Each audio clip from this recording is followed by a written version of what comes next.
look at how the great problems of the Queen and the monarchy in her lifetime have been all about love and marriage and sex.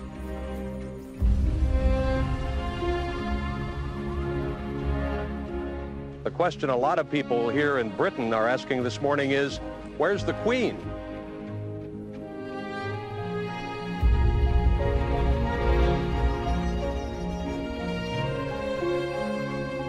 It's like being brought up in a monastery with glass walls. Everyone can look in, and every moment of weakness, it'll all be seen and exposed and ridiculed. The red light's on. We are interviewing Larry Adler, friend to Prince Philip. We are interviewing Commander Michael Avis. We are interviewing Lady Janet Mary Young.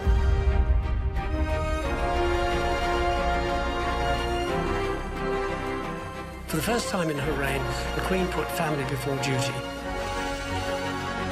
We could now be witnessing the end of the monarchy, and the reigning Queen could possibly be the last.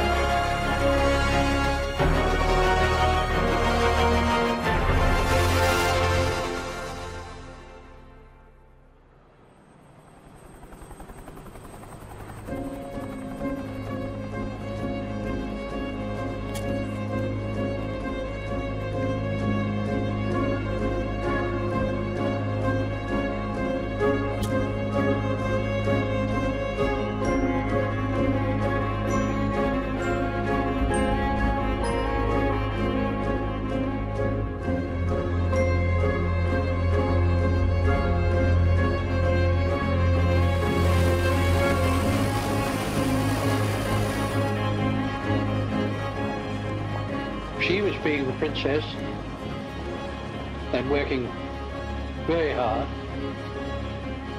He was still in the Navy. Now, in our innocence, we thought this was going to go on for a very long time.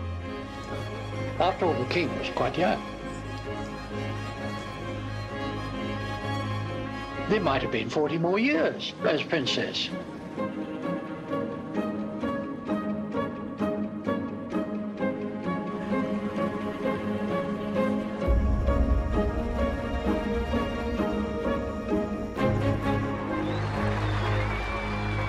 When we were on that Commonwealth tour, we were in Kenya, and the people of Kenya having as a wedding present given them little cigar a lot.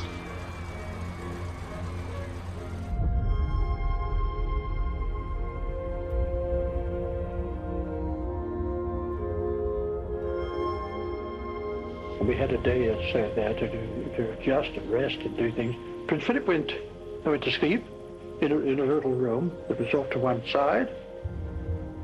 The Queen was at a desk writing letters. Phone rang. My colleague said, Mike, there's a ghastly rumour going around that the King has died. And he was in amongst all the press people there. And they were saying that they'd heard. So I said, well, Martin, that's frightening, but I cannot do a thing on a rumour like that. I mean, I just won't do anything. And he said, no, I'm not suggesting you should. Down went the phone. I saw a radio on the shelf above me. And there's a door open to where the Queen is sitting. So I shut the door and switched on the radio and hunted about for the BBC. And then I could hear the bell of Big Ben. I thought, me God. So my hair stood up a little bit more. This is London. It is with the greatest sorrow that we make the following announcement.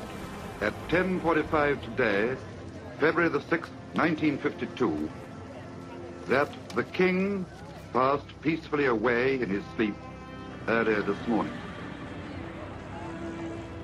And that was that. So I whizzed round into where Prince Philip was sleeping and told him. His first reaction was one of almost as though a huge weight had hit him. And he just stood there, silently, and thought. The implications of the fact that she's becoming the Queen. And then he straightened himself up and he went in to tell the Queen. And she was, weeping desperately for the loss of her father. They walked up and down together, very close.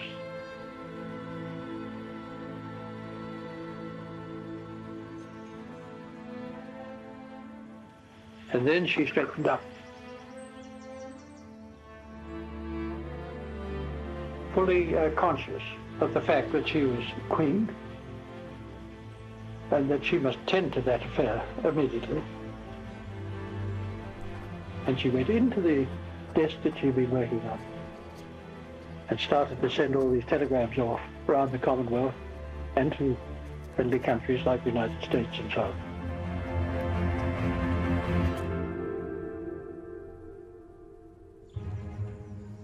There was no time then for her, if she had wanted to grieve. And a very typical reaction, actually. She said, "Oh, I'm so sorry. It means we've all got to go home."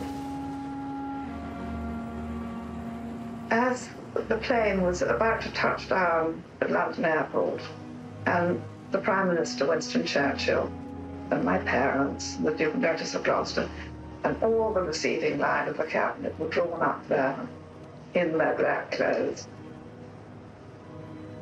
And she sort of leans across and looks out and says, "Oh God, they sent the hearses," meaning that instead of her car, one of the big black cars. And somehow the way she said it, one knew this 25-year-old realized that the end of her private life had come. And that for the rest of her life, she would be a public figure till the day she died.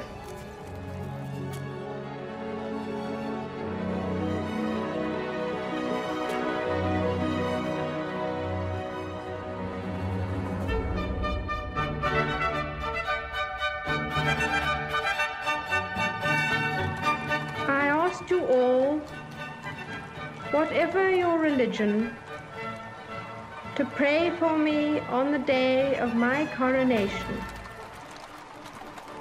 And as the storms of cheering surge with the approaching procession along the river, here, in contrast, the Abbey holds its ancient peace.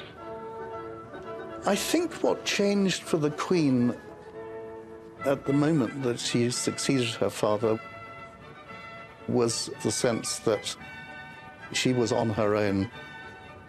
I think that that's what really changed for her.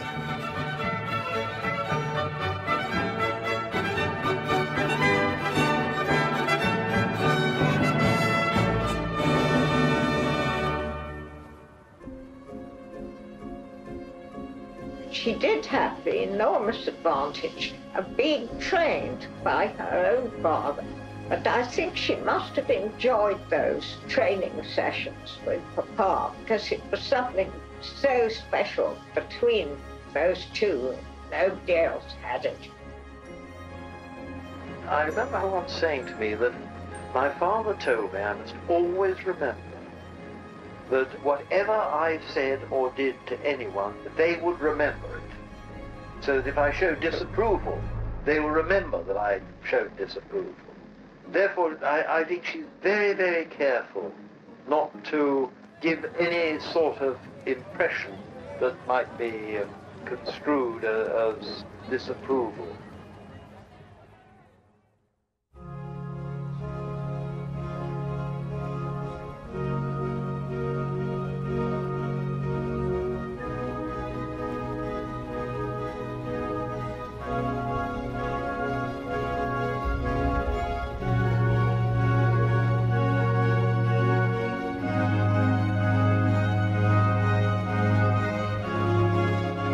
The Duke of Edinburgh comes to vow lifelong allegiance to his Queen.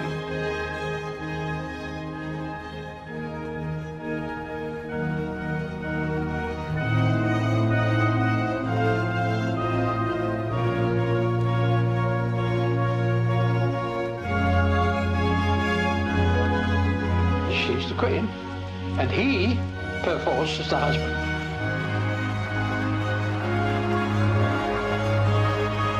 So what does the husband do?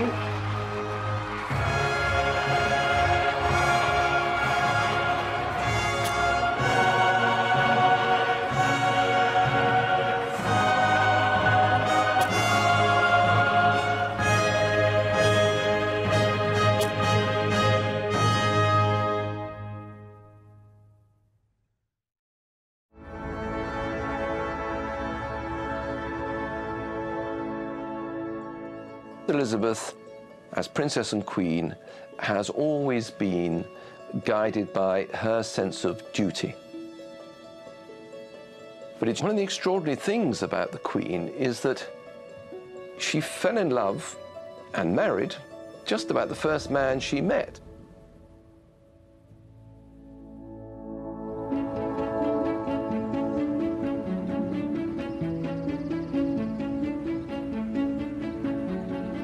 My father happened to be there when the King and Queen took the two girls to Dartmouth, when I think Princess Elizabeth was only about 12 years old. And as Prince Philip was almost the senior cadet, and of course this absolute Greek god, and I think that the princess fell headlong in love with him at that moment.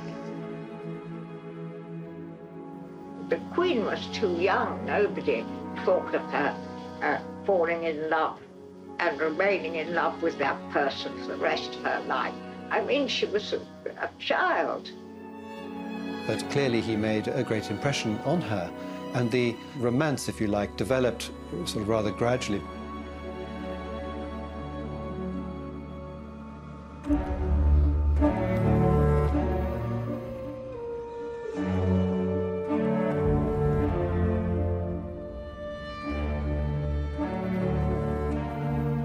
Now, it caused her parents great anxiety.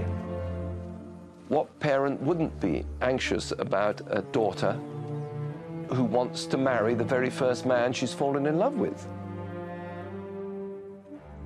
It was a matter of her personal happiness. It was a matter of the stability of the crown. Her parents, in fact, while accepting Philip and having Philip, because he was, after all, a member of the family, to stay, wouldn't let her actually get engaged until she was over 21, several years after she wanted.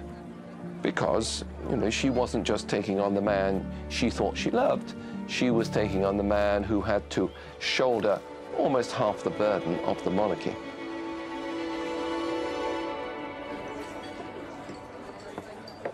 Well, I was at his bachelor party the night before the wedding with the Princess Elizabeth. He was scared. His face was white. This man just began to realize what he was getting into. And now he finds he doesn't like it.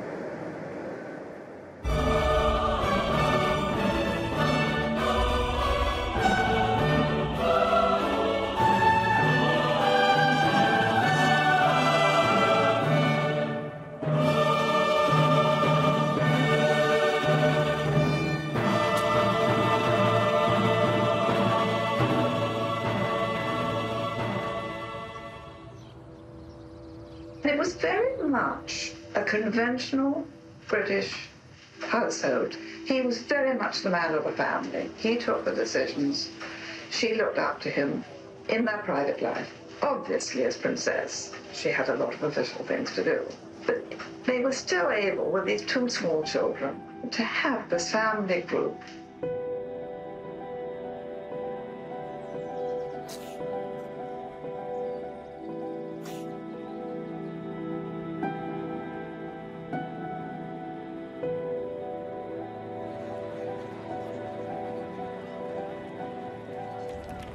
Prince Philip was basically a man, and he was a big man, and he was a man's man too.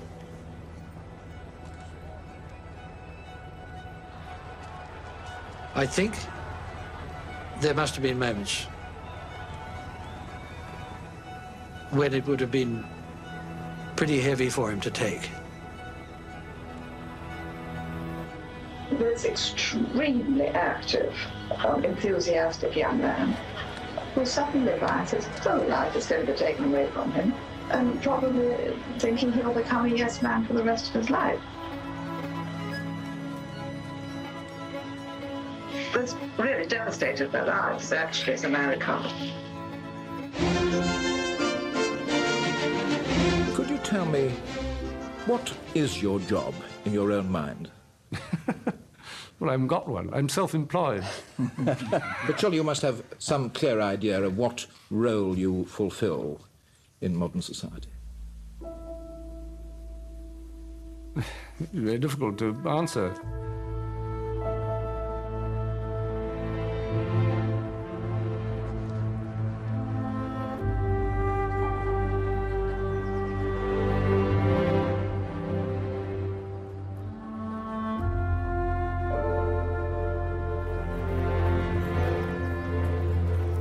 the Queen can't be the wife anymore, the mother. She really had very little time to be with her children. So Prince Philip, in a way, sort of became the house husband, and he was the one that looked after the children, not actually physically looked after them, but he organised them. When she became Queen, they would see her perhaps for half an hour in the morning, 9 o'clock, for half an hour, and then she would go off for a week, maybe a month, maybe several months. But in a good week, she might be there in the evening and go up to see them having their baths and sit on a little gilt chair which would be brought in by a lackey, not take part in bath time or splashing or anything like that, but just sit there rather uneasily and then dash away after half an hour. And I don't think it was, in that respect, Prince Philip and indeed the Queen were significantly different to an awful lot of upper middle class British parents. So that was the way that you behaved. You don't cry in public, you don't cuddle in public, etc. I mean, life may be a lot more civilized now, but it wasn't something peculiar to Prince Charles's relationship with his parents. And it wasn't that anybody was being deliberately unkind or cold. It was just that was the way you did things. What the Queen and the Duke did with their children, boarding schools that often have strict discipline and didn't always produce rounded human beings emotionally at the end of the process. She's really sacrificed her family in a way. Duty really what came before personal happiness, and she had her work and that came first.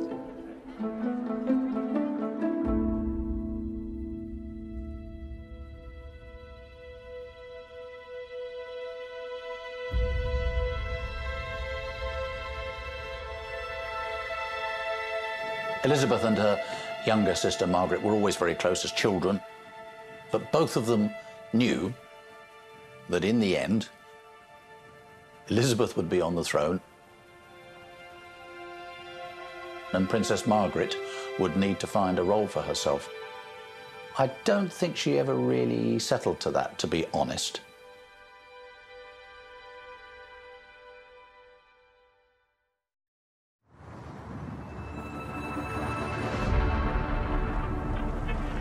The arrival of Princess Margaret and her husband is greeted with the cheers of the crowd, the flashing lights, and nervous children. Dignified bedlam rings.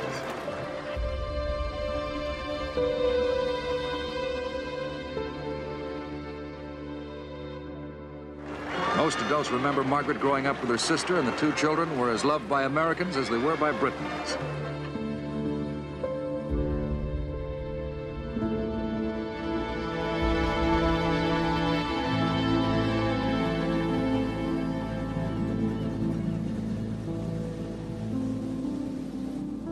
The British and European press has tried to make Margaret the subject of romance with 29-year-old Roddy Llewellyn. But despite pictures of them in the Caribbean together, there has been little substance to back up the perennial gossip mongers.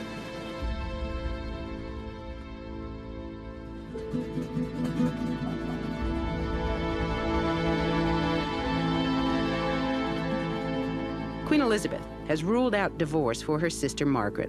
Instead, the 45-year-old princess may obtain a legal separation from her husband, Lord Snowdon. They've been married for 16 years, but 10 of those years have reportedly been stormy. And recent stories of Princess Margaret's involvement with a 28-year-old jet-setter named Roddy Llewellyn provide motivation for the current separation talk. Divorce is a thorny subject for the British royal family.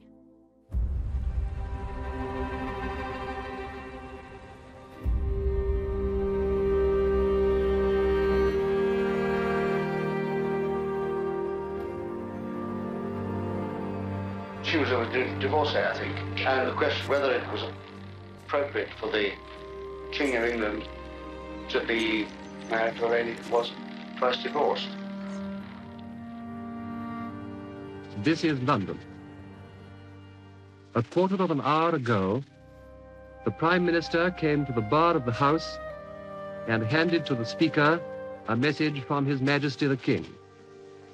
A few hours ago, I discharged my last duty as King and Emperor, that I have found it impossible to carry the heavy burden of responsibility without the help and support of the woman I love.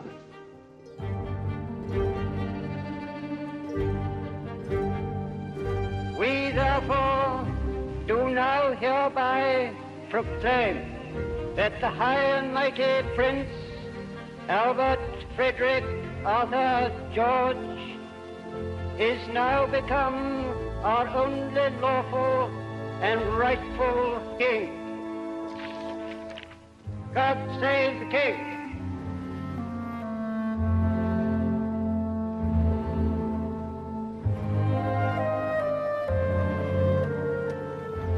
The two girls were in their house at Hyde Park Corner when Elizabeth heard all the noise of the cheering when George became king. And Elizabeth ran downstairs to see what all the excitement was. And the footman told her that her father was king.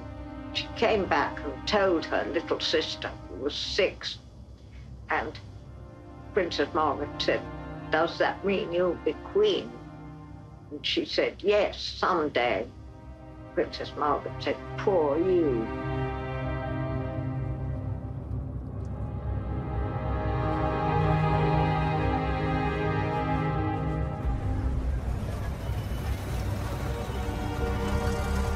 Princess Margaret has been leading an active, and for royalty, a somewhat untraditional social life.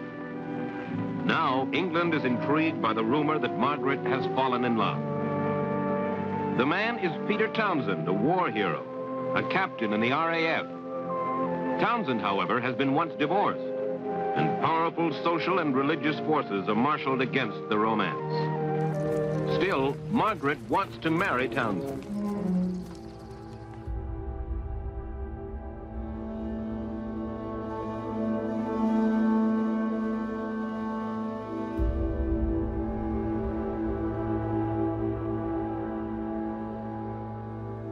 The Queen and Prince Philip very kindly invited me to dinner, and we talked about this very disturbing situation, obviously. But the Queen, I shall never forget, her reaction was one of great sympathy, although, no doubt, she harbored the greatest anxiety, I expect. Marriage seemed to be the least likely solution. The Queen was in conflict because as head of the Church of England, she could not really permit her sister to marry a divorced man. But as the sister of Princess Margaret, she obviously was very keen that Princess Margaret should be happy. And it wasn't easy. I don't think for a moment that the Queen said to her, listen here, Margaret, you can't do that. The Queen would have been told by advisors that it was not on. Very painful for all concerned. It's sometimes been misreported that it was the Queen that said that this relationship couldn't be allowed. Actually, she was devastated that when push came to shove, it was the government who said, actually, we can't allow you to marry this man.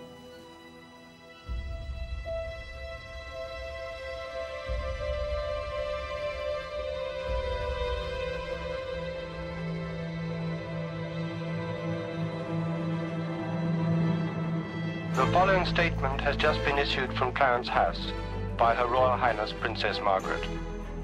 I would like it to be known that I have decided not to marry Group Captain Peter Townsend. Mindful of the Church's teaching that Christian marriage is indissoluble, and conscious of my duty to the Commonwealth, I have resolved to put their consideration before any others.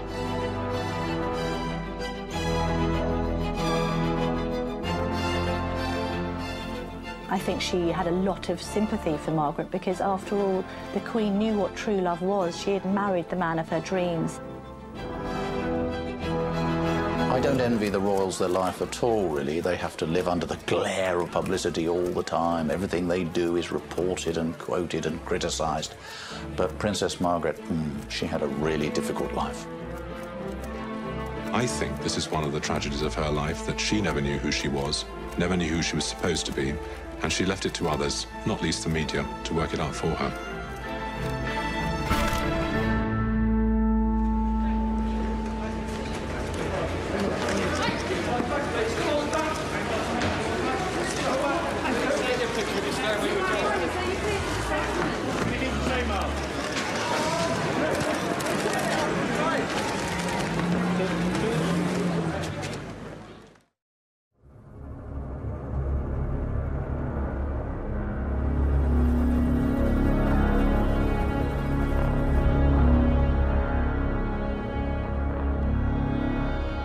It is a scene of chaos and destruction. This castle, dating back to the 9th century, the fire started in the private chapel near to St. George's Hall.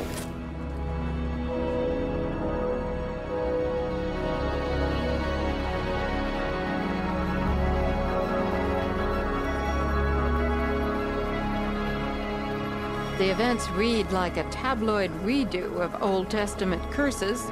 Plague and pestilence have been replaced by fire, rumor, and outright scandal, rocking the British royal family. With 3 broken marriages among her 4 children, the Queen's efforts to promote an image of family harmony are now under the severest strain. Look at how the great problems of the Queen and the monarchy in her lifetime have been all about love and marriage and sex. The abdication,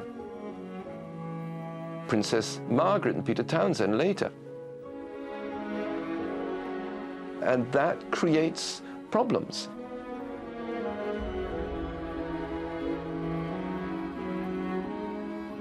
Buckingham Palace has condemned the publication of a series of newspaper photographs of the Duchess of York and the Texan businessman John Bryan.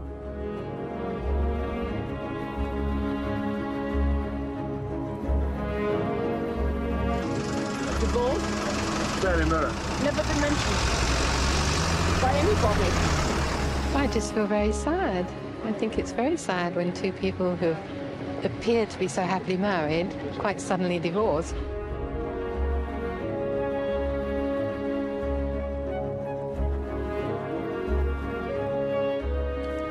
Royal composure collapsed as Princess Diana, under extraordinary media attention, broke down in tears, since a book detailing her unhappiness was published last week. The book claims Diana's marriage became so miserable that she tried to take her life.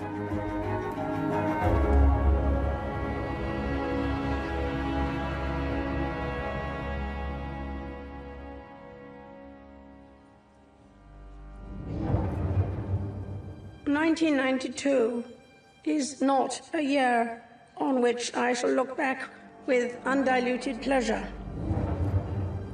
In the words of one of my more sympathetic correspondents, it has turned out to be an annus horribilis. No institution, city, monarchy, whatever, should expect to be free from the scrutiny of those who give it their loyalty and support, not to mention those who don't. But we are all part of the same fabric of our national society, and that scrutiny by one part of another can be just as effective if it is made with a touch of gentleness, good humor, and understanding. As a result of the occurrences over the course of the past several months and the pushing of the self-destruct button by the monarchy, that we could now be witnessing the end of the monarchy, and the reigning Queen could possibly be the last. Britain's Queen Elizabeth said she has had it. It's time for Prince Charles and Princess Diana to officially end their troubled marriage. The prince who made his televised admission of adultery over a year ago is said to agree. The princess who made her televised admission of adultery a few weeks ago is said to be devastated and will give her response after the holidays.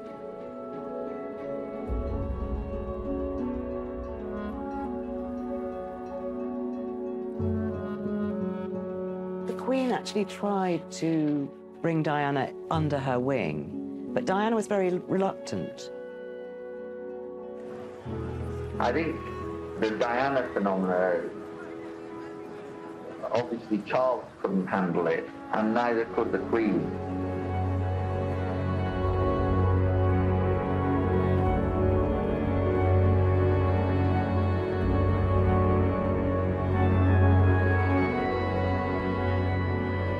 the Princess of Wales embroiled now in a fresh round of personal controversy. The polo-playing former Guards officer claims he had a 3-year affair with the Princess. This morning, as she left her exclusive London health club, the Princess of Wales was saying nothing.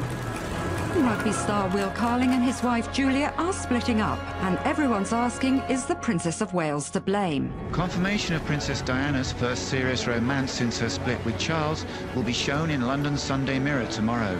The evidence, a photograph of a kiss with millionaire Dodi El Fayed during a Mediterranean cruise, cost $400,000. This is BBC One. We've interrupted our programmes for a news report. We now go over to Martin Lewis in the news studio. We interrupt this film to tell you we are getting reports that Diana, Princess of Wales, has been badly injured in a car crash in France.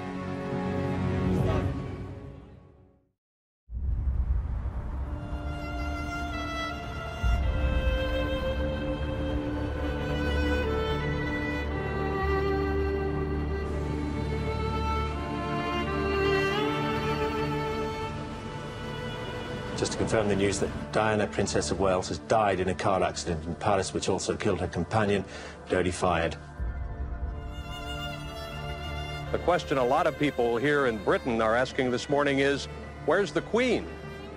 The oceans of flowers from Diana's mourners are piling up in front of Buckingham Palace, but they haven't been acknowledged. And unlike the rest of Britain, where the flags are at half-staff in Diana's memory, there's no flag flying over the palace. Nobody's home.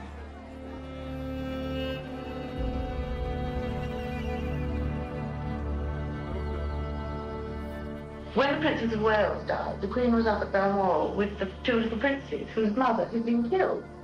And yet she was castigated for not leaving there and coming to London to mourn in the streets with people who'd never even met the Princess.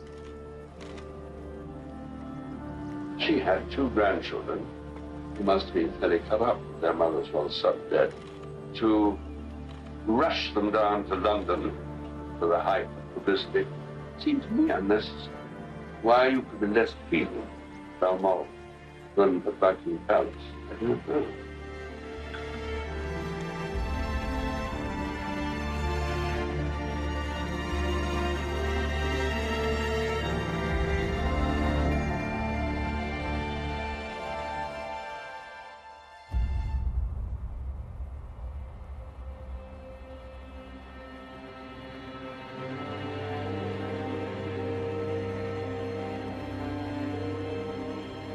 I'm now looking through the walls of the shattered school into the main hall, which is a mass of people, firemen and policemen, mothers, fathers, brothers and sisters, and everybody.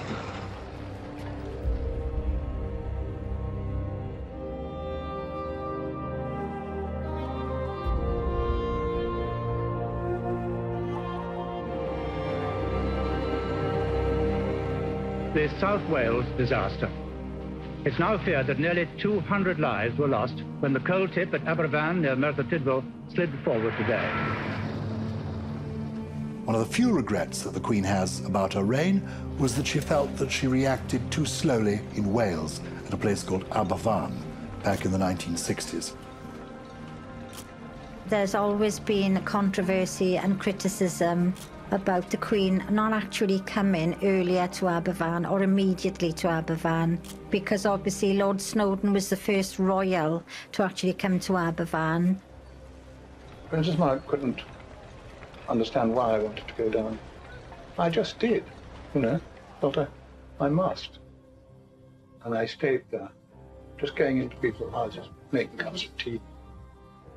They wanted to talk, but they were in a state of terrible shock.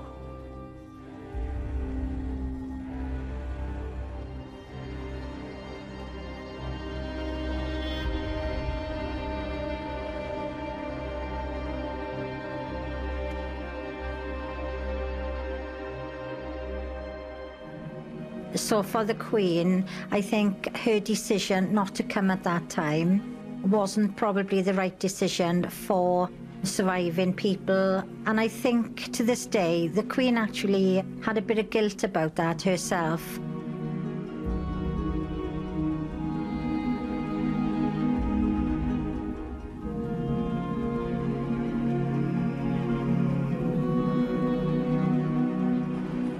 the Queen stood there as a mother, knowing that, had circumstances been somewhat different, her child's name might be fastened to the sandbag to mark his place of honor in death's final ceremonial occasion.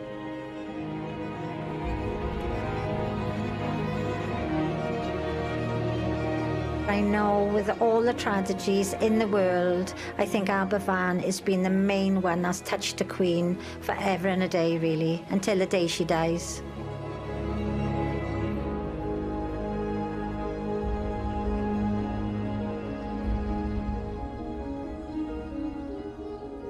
Queen Elizabeth and the rest of the royal family are on summer holiday, as usual, in Scotland. And apart from a customary trip to church on Sunday, the Queen's made no public appearance and no public statement.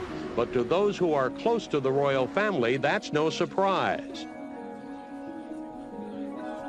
And if ever the monarchy wobbled, it was in those 48 hours when they were stuck up in Balmoral, when the country wanted the Queen in London and grieving.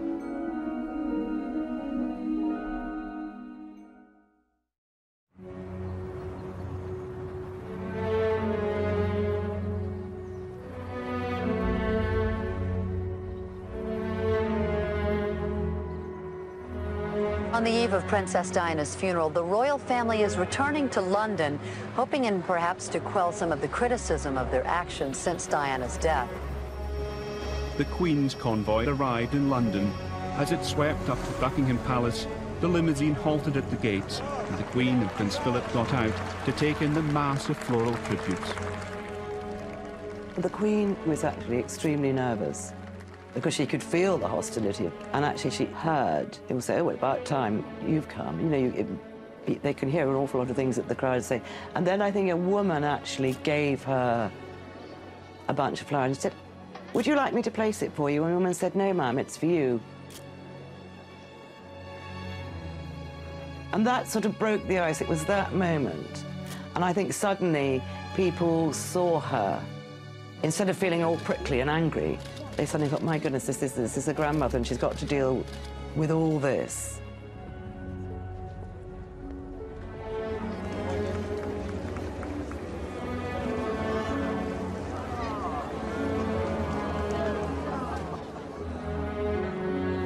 Queen Elizabeth will speak publicly today about the death of Diana, Princess of Wales.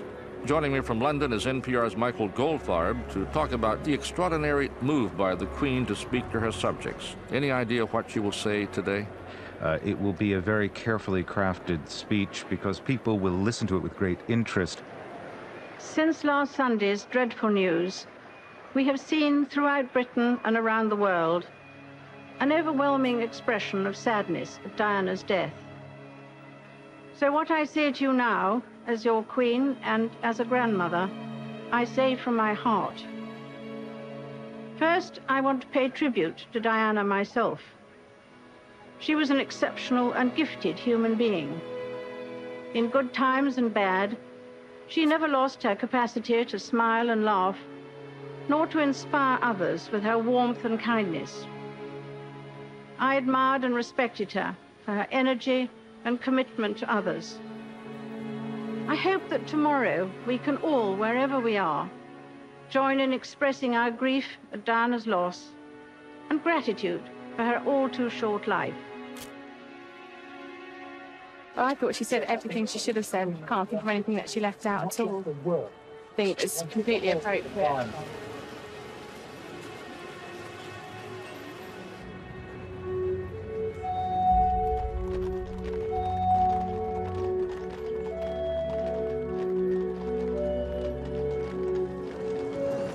And they're gathering now at the entrance. This is an extraordinary view we're seeing here. We've never, as far as I'm aware, seen the royal family standing like this at the gates of Buckingham Palace.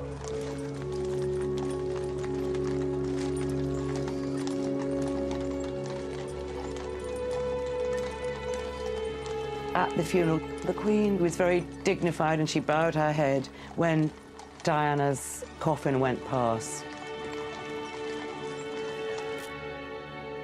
And it was spectacularly done.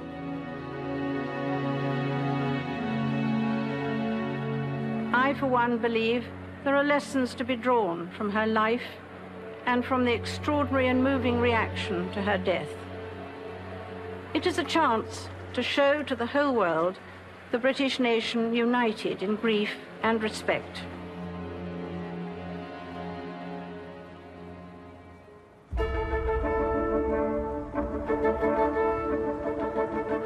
Mr. Speaker, today Her Majesty the Queen becomes the country's longest reigning monarch. And it is, of course, typical of her selfless sense of service that she would have us treat this day just like any other.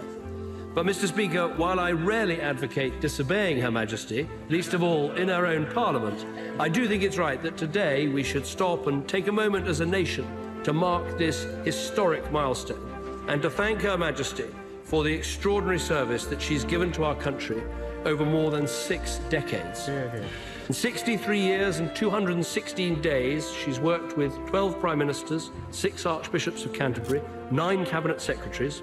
She's answered 3.5 million pieces of correspondence, sent over 100,000 telegrams to centenarians across the Commonwealth, and met more people than any other monarch in history.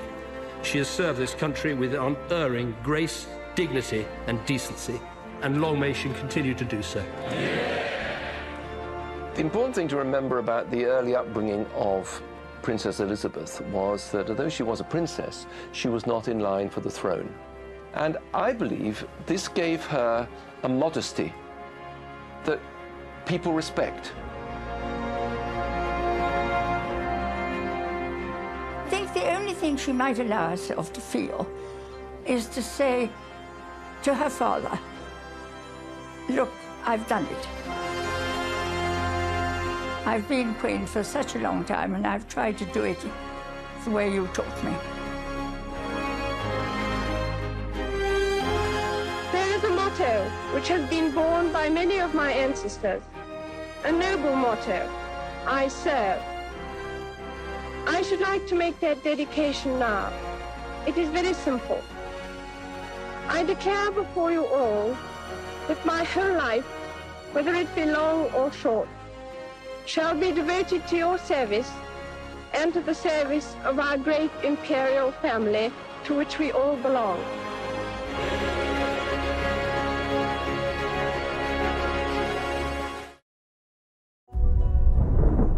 A few moments ago, Buckingham Palace announced the death of Her Majesty Queen Elizabeth II.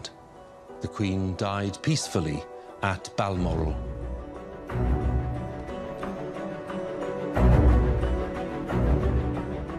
My life will, of course, change as I take up my new responsibilities. I, Charles, do become your liege man of life and limb.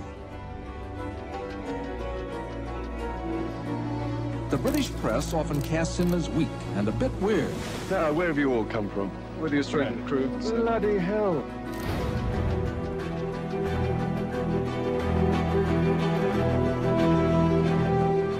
Are there many contenders at the moment? Contenders for what? For your hand in marriage. No, no.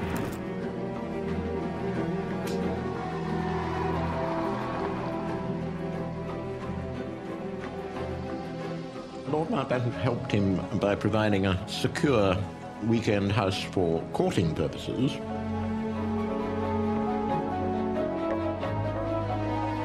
I suppose I lead a fairly sheltered life.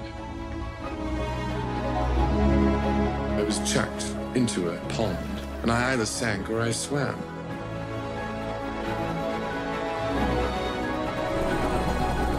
You're not reacting quickly enough. We have an unwritten constitution. He can't meddle in politics. He has to be above politics. Some people have accused you of meddling. Really?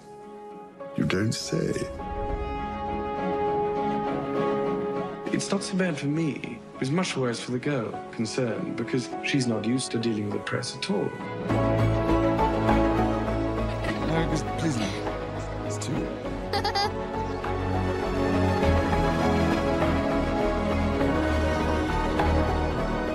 I shall endeavor to serve you as I have throughout my life.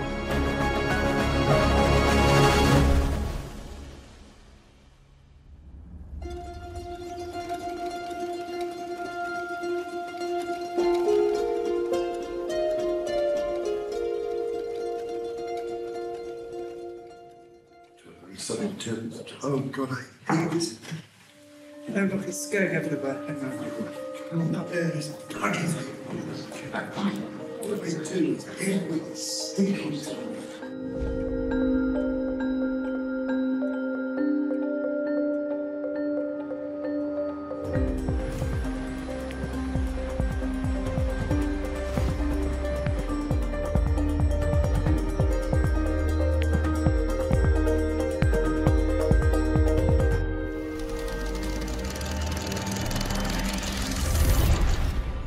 So to the pictures for which the world has been waiting, the first official film record of the infant Prince Charles of Edinburgh.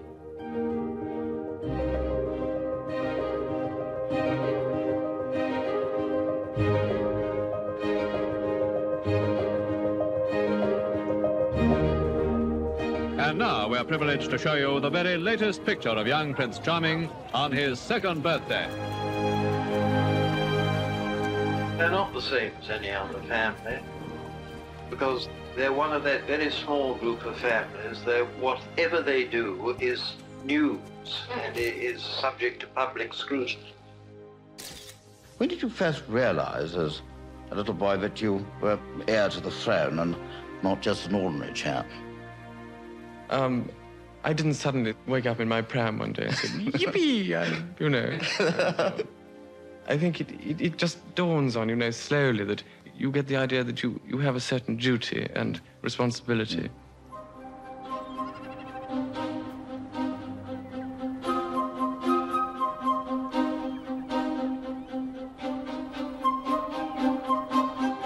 I went to a hotel to have a meal, and where we were waiting for the meal, a lot of people were looking in the windows, from other windows.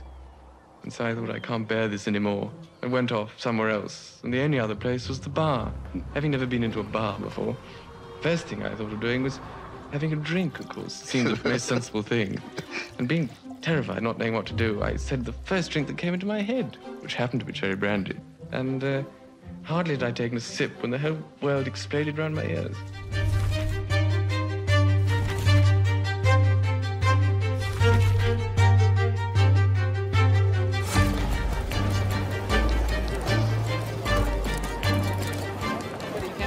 Let the pictures be taken, Sergeant, but... You've got to let the pictures be taken. They can't shoot through you. What about the Australian press? Were they kind to you? Do they leave you alone? We treated them in such a way that, one helped, one gave them a facility to take photographs. And if one treated them normally and respectfully, they went away very happily, saying thank you very much, which I think is easier than, getting angry with them to begin with.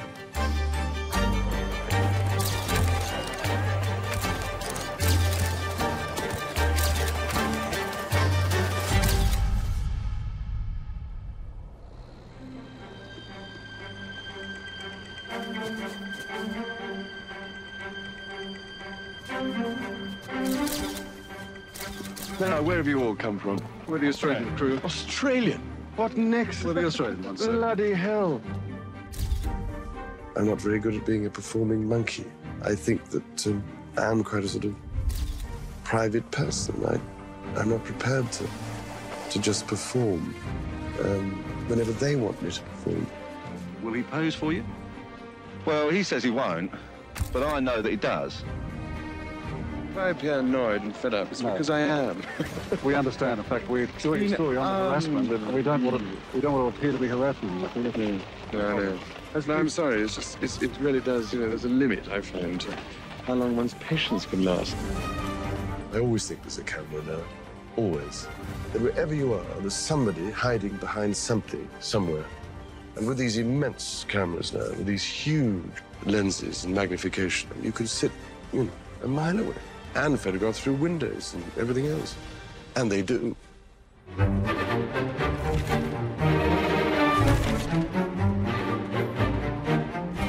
It's clearly much easier to invent all this and say that it's all come from some close friend or some member of the staff or some, And it's all rubbish. It's simply not true. I've learnt over the years, to try and ignore it by just not reading most of it. Otherwise, you go bananas.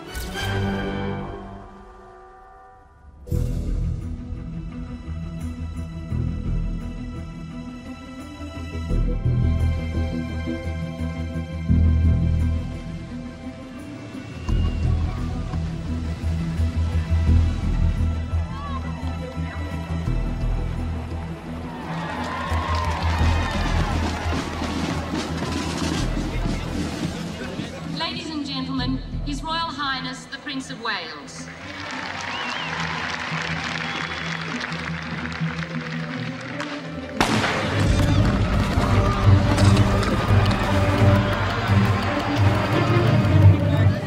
Prime Minister Keating has expressed his disgust over an attack on Prince Charles tonight. A man ran out, firing what's believed to be a starter pistol. The Prince held his ground. The gunman was dragged away, the Prince resumed his seat, and the concert continued. Great pleasure in welcoming His Royal Highness, the Prince of Wales. The report's coming back from London now that this has provided you with a new image, a very approving sort of image. Why do you listen to all this rubbish that these people say? It's not done for my image, for goodness sake. What I don't understand is you've all got to have some angle on everything all the time, instead of just treating something as part of life. I mean, if you actually do things in public, occasionally these things happen. But I do see that if you're trying to produce a rolling 24-hour news program every damn day of the week, you've got to try and think of something to make the news more exciting. You think what you would feel like if you lived under the sort of glare that they live under. It does create an awful strain.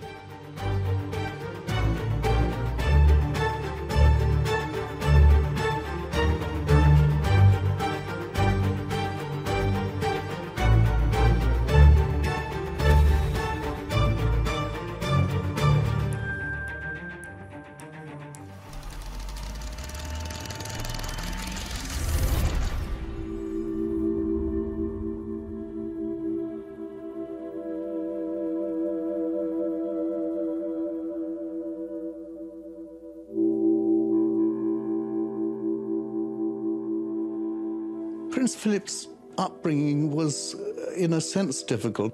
His mother suffered a nervous breakdown when he was in his early teens, and his father went off to Monte Carlo, and he never saw him again. So he didn't have any serious role models as far as parenting was concerned.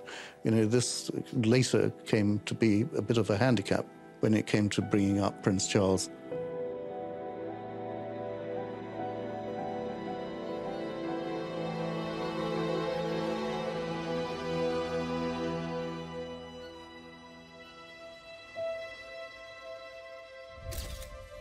Gordonston, ghastly place. It was all about being healthy and sportive, and it was awful. I actually saw one particular incident where he was attacked playing rugby in the scrum, and scrums are rough places anyway, but I could see that they were pulling his ears and he got punched. But the interesting thing is, and it left a strong impression on me, even at the time, was that he was very stoic. He never complained, he didn't whinge, he didn't cry, he didn't do anything that other people might have done in the circumstances. He just got on with it.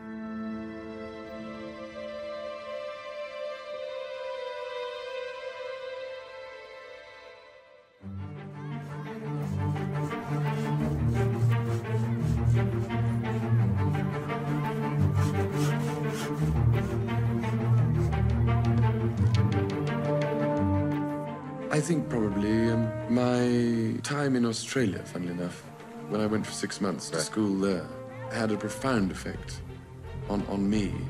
Because I was, I mean, it may sound silly to you, but I was chucked into a pond.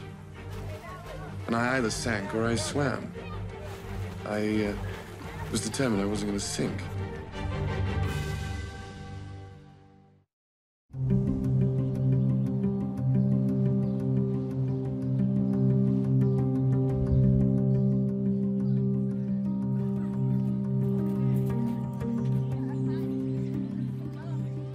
It was a very rigorous life. It was tougher than Gordonston. You had to go on expeditions every weekend into the bush, and you had 2 cross countries a week. The first ones I had when I got there were absolutely horrifying. I mean, it was 90 degrees in the shade and flies everywhere. dust. You sort of ran around amongst the kangaroos and things. I remember when I was at Timbertop having to go and switch the lights out in the dormitories, and all I got were cries of, "Pommy bastard!" People in Australia, as people in Britain did too, acknowledged that the period out here had done him an enormous power of good in terms of self-confidence. It made me grow up very quickly. I just happen to be one of those people who believes in challenges because I think that through them you gain a sense of achievement.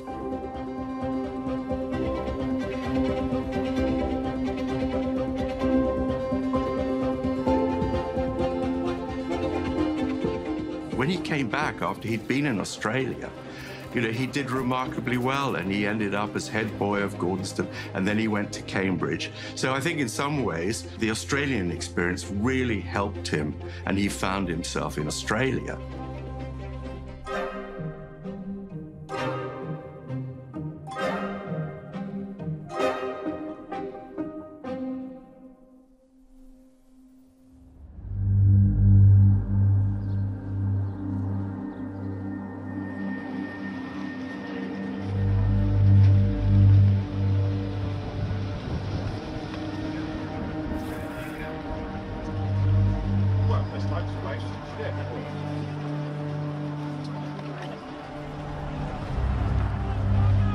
When is the time to get our country back, to get independence and freedom for our people?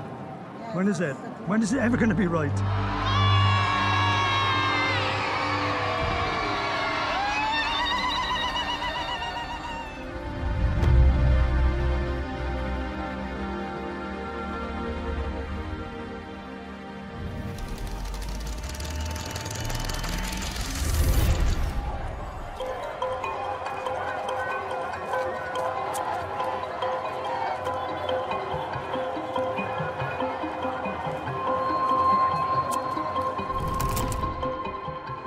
It is rather anachronistic and out of place in this world, which is perhaps somewhat cynical.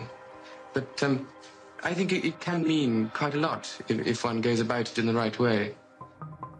For me, it's a way of officially dedicating one's life or part of one's life to Wales.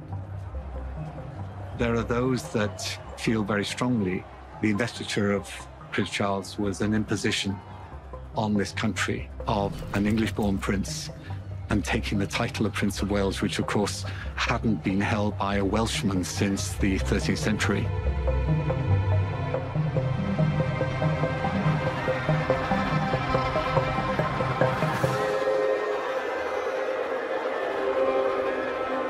Mae rai chi gael protest i gael bob dim da chi isio, os da chi isio fo, rhaid chi protestio amdano fo, rhaid.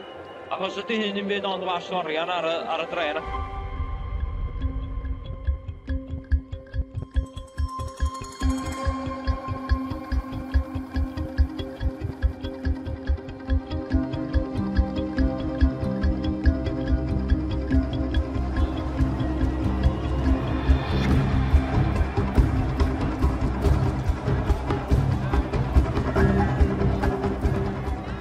He said to me, "Who are they?" "Oh, they're protesters." He said, "I'm going to talk to them." Very unwise. I said, "No, I don't think you ought to. I'm going to talk to them." So all I said was, "Well, I'm coming with you." You know, he showed remarkable courage. He wasn't 20 then. He wasn't 20. He crossed the roads, started to chat with them. They were laughing before he left them. He's got a very great gift for disarming people. It's a marvelous gift for anyone in public life.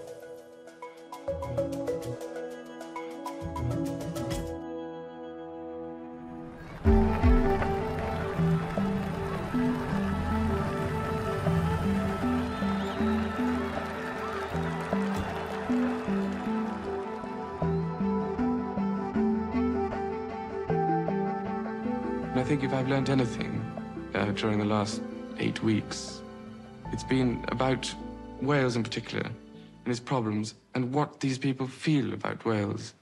You see, I think they feel so strongly about Wales as a nation, and it means something to them, and They're depressed by, you know, what might happen to it if they don't try and preserve the language and the culture, which is very unique and special to Wales. And if something is unique and special, I see it's well worth preserving.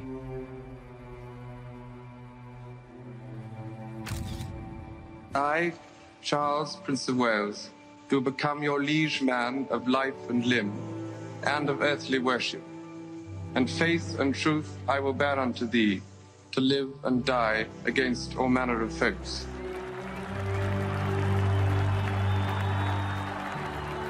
It's now, after 550 years, that we're getting a prince who can speak to us in our own language. Mae'ch yn erchiad wedi fy nghyffordd yn ddwys. A gallaf eich sicrhau fy mod wedi cymryd sylwi o'r gobeithion am lygwyd anddyn nhw.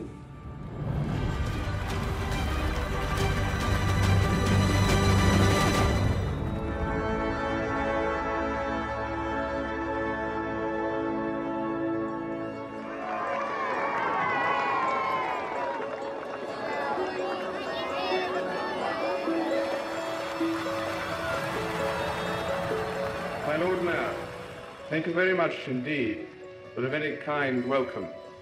I apologize for keeping you all waiting.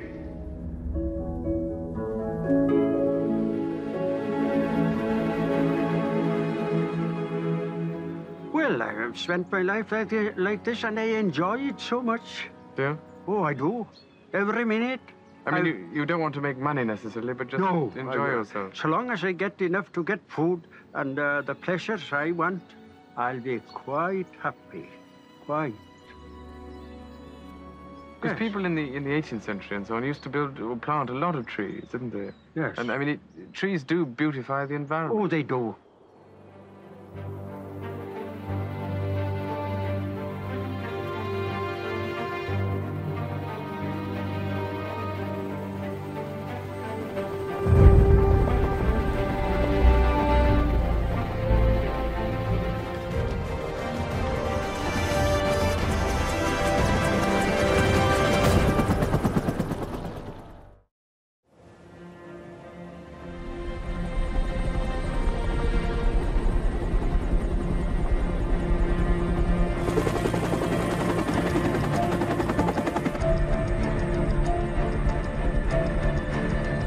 I like to see if I can challenge myself to do something which is potentially hazardous, just to see whether mentally I can accept that challenge and carry it out.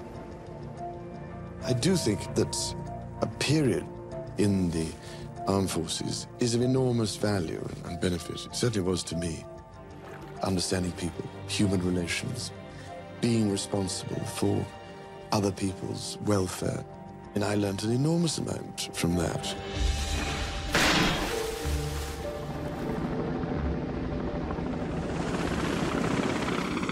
As long as he makes a good touchdown, we've got it.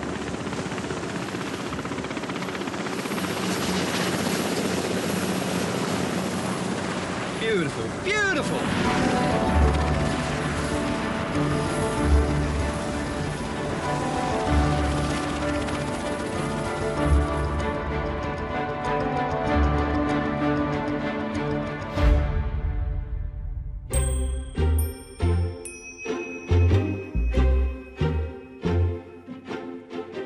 And here I am, showing just how adaptable the sports commentator can be. I love imitating and mimicking, and I enjoyed it enormously at school and university, the actual business of acting. And I mean, I enjoy making people laugh if I can. Hello. Our empty dustbin is about taking the lids off and emptying them in a dust cart, you know. Ach, so trumpets. I cannot stand the trumpets. You're making a speech. It's extremely useful if you can use acting techniques. I mean, timing and double entendre and everything is enormously helpful. While in Florida recently, I read in the newspapers, it must be true,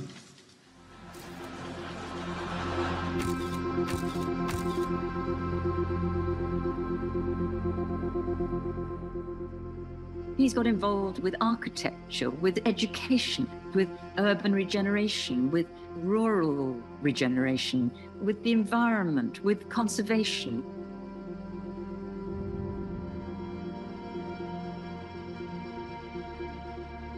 Did they make you go down potholes and things like that? Rather you than me. I couldn't. Prince of Wales has launched many initiatives, but none more far-reaching than the Prince's Trust.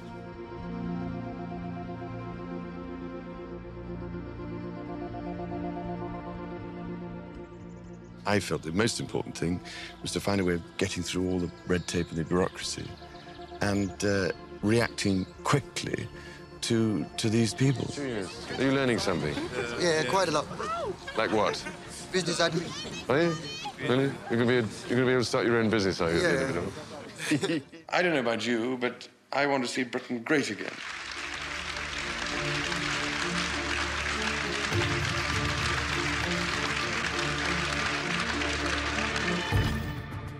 I do belong to a system of constitutional monarchy, which does not take stands on controversial or political issues. The system would override the conscience? Oh, no, that's a very difficult question. I have to think carefully before I say something. Because as you know, I mean, if I say something about a particular subject, it could be possibly headlines the next day.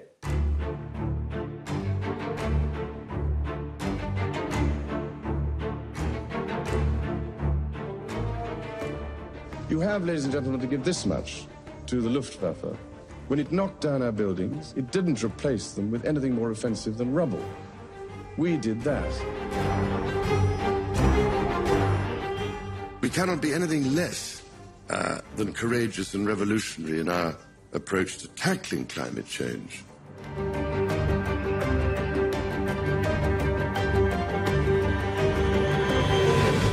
We now turn to a story that's getting a good bit of attention here in the UK. Some secret letters Prince Charles wrote to government ministers several years ago are now being made public after a long legal battle. Over the years, the Black Spider memos have developed an air of mystery, so called because of Prince Charles's sprawling handwriting. Critics believe that this could be Prince Charles lobbying behind the scenes, secretly influencing government policy in ways that he will not be held accountable for. The letters have some people asking if the prince is overstepping his bounds.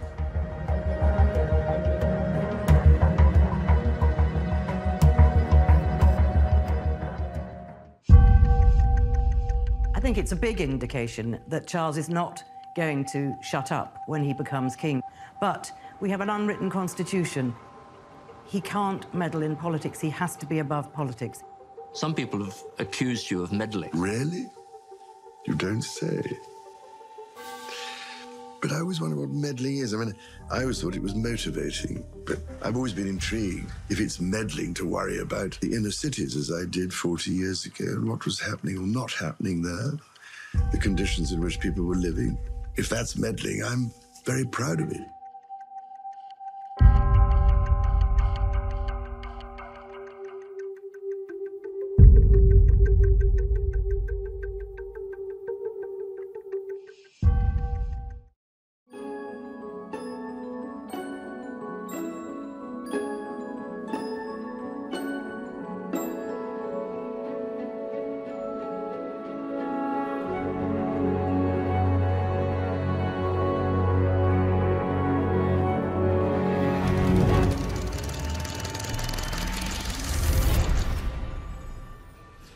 Allow the public to get very close to you, and in fact 2 women have got particularly close to you. Have you been offended by those kisses?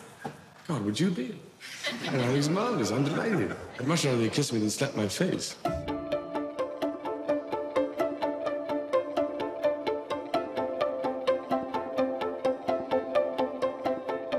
Talking about the media, do you find yourself in a position where you need to warn the girl about this before going out? Yes. They get used to it, of course. It's another thing. I mean, everybody does get used to things if they're exposed to it enough. But it may encourage, of course, the wrong type of girl to rush forward. Do you know what I mean?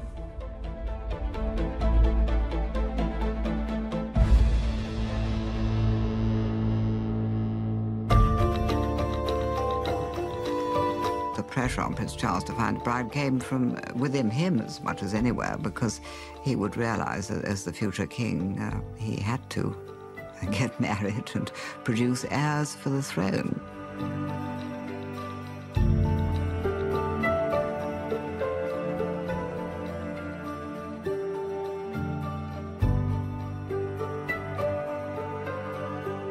Prince of Wales, who had this relationship so close with Mountbatten that it made his father rather jealous. Lord Mountbatten was supposed to have helped him by providing a secure weekend house for courting purposes, suggesting to the Prince of Wales that he might well sow his wild oats before he was married, but then what you had to look for in the way of a bride in his position was this virginal, perfect, unblemished wife who would be a good bearer of children. Obviously, a lot of interest in the young ladies you escort. Does it become a question of balance with you about the interest that the media takes? Yes. The only problem, of course, is that it's not so bad for me. It's much worse for the girl concerned, because she's not used to dealing with the press at all. Would you like to kiss Prince Charles? Oh, yes, definitely. No, not really. Why not? Well, he's about old enough to be my father, I would say. He's not been able to develop relationships as you and I have. He has to romance a girl in strict confines. You can only take her pheasant shooting or up in his helicopters. They've got to fall in love with him and be able to enjoy his life in a very, very strict level. They can't go to the cinema and neck in the back row or the front row. They can't do wild things in Hyde Park on dark nights. Every time he was appearing in public with some young woman, there was an immediate pounce by the media, thinking that they might have discovered the next Queen of Britain. And so his courtship, I think, was extremely difficult. Poor boy. Are there many contenders at the moment, or is there any one special girl? And do you have any contenders for what? For your hand in marriage. No. There's no special one at the moment, no. Contrary to what the press in England think.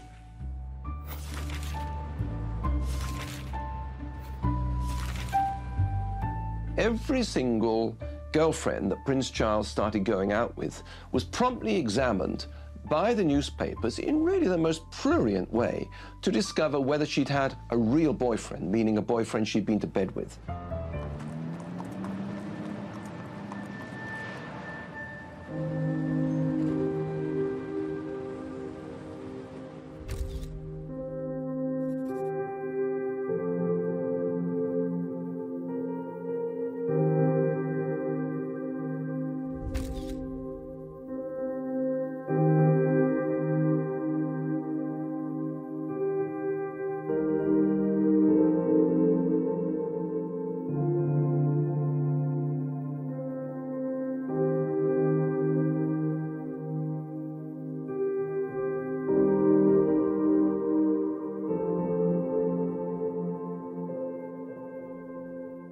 It said that Camilla's opening gambit was, my great-grandmother and your great-great-grandfather were lovers, so how about it?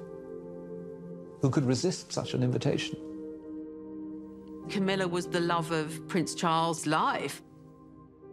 Most people would agree that, you know, they are soulmates. Poor Camilla's problem was sort of catch-22. When she met Prince Charles, she fell in love, they went to bed together, but that sort of automatically ruled her out as a future queen. We told Prince Charles, sorry, mate, you can't marry Camilla because she's been to bed with you. It sounds ridiculous, it sounds primitive, and it was.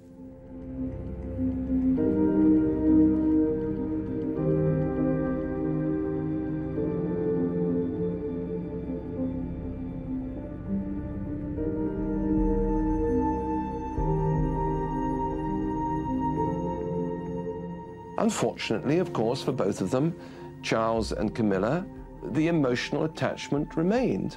And so their love affair continued. A lot of his girlfriends had a past, and we, the press, knew that Prince Charles had to find, at that time, definitely find someone who had no past.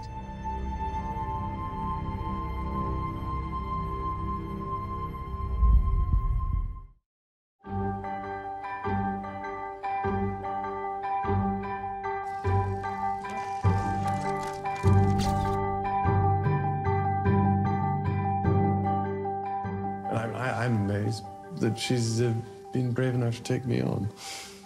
And I suppose in love. Of course. Whatever in love means. Yes.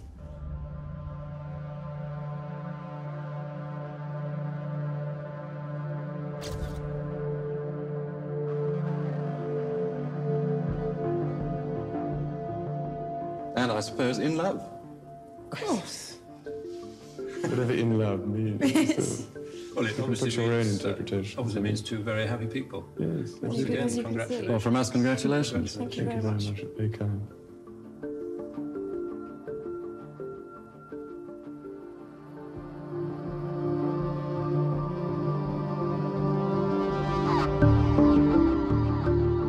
People keep telling me, now that I'm about to get married, that the most successful marriages are the ones where you have to make an effort.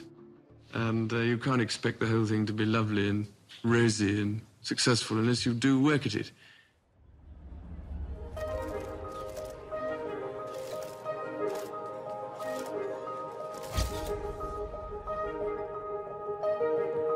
I look back on the marriage of the Prince and Princess of Wales as one of the greatest things I've ever seen. There's a tremendous feeling of excitement about it, and it looked perfect. I saw no clouds on the horizon. I saw nothing but sunshine and happiness. They were, for a time, really completely a dream team. They could have gone anywhere and done anything that seemed ideal. And it's very unfortunate that it all went wrong.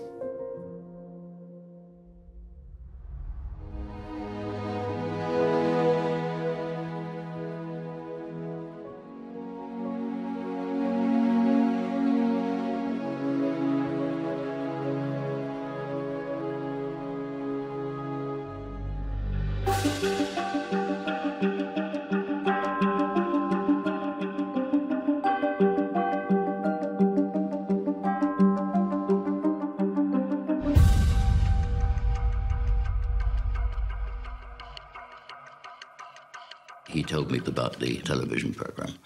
And, you know, as he told me, every warning bell was sounding in my ears. And I said, look, I really would seriously question whether this was the right thing to do. It brought everything absolutely out into the open so that there could be no pretense, there was no curtain to be drawn. And I think that had consequences for everybody involved in it. Most damaging charge that is made in relation to your marriage is that you were, because of your relationship with Camilla Parker Bowles, from the beginning, persistently unfaithful to your wife and thus caused the breakdown. What is your response to that persistent criticism? There is no truth in so much of this speculation. Mrs. Parker Bowles is a great friend of mine, and she has been a friend for a very long time, and along with a lot of other friends, and will continue to be a friend for a very long time. Did you try to be faithful and honourable to your wife when you took on the vow of marriage? Yes, absolutely. And you were? Yes. Until it became irretrievably broken down.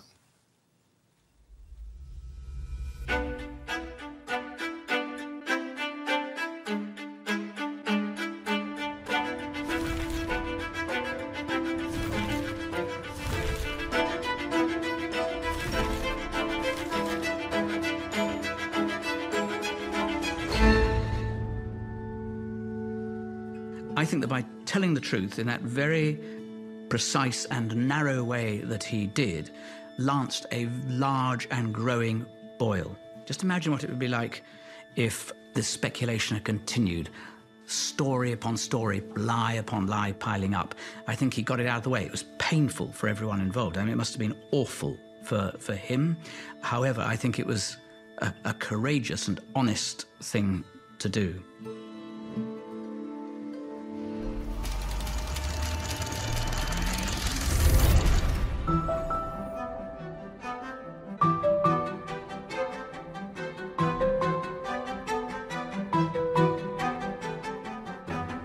The wedding comes 35 years after they first met. and following a relationship that helped destroy the prince's first marriage to Diana, Princess of Wales. Reaction has been mixed.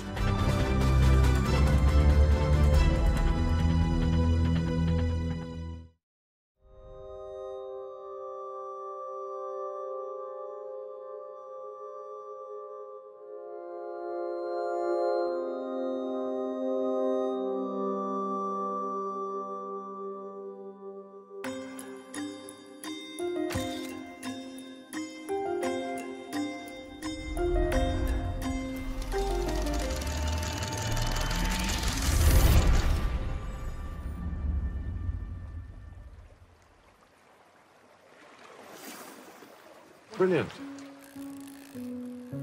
I'd like to think I'd be the sort of parent who will not tell my children that you ought to go there and you ought to do that. What I want to do is discuss, I hope, with my children, the pros and cons of things. What is marvelous is to see them develop and you know, start to get good at certain things and develop interests and all that, you know, gives me enormous pleasure and satisfaction and pride, really. As they get older, there are more things that perhaps they, being boys, they could do with their father. But I've always, you know, mucked around with him a great deal. I remember when William was tiny, I used to, you know, muck around with him as much as I possibly could.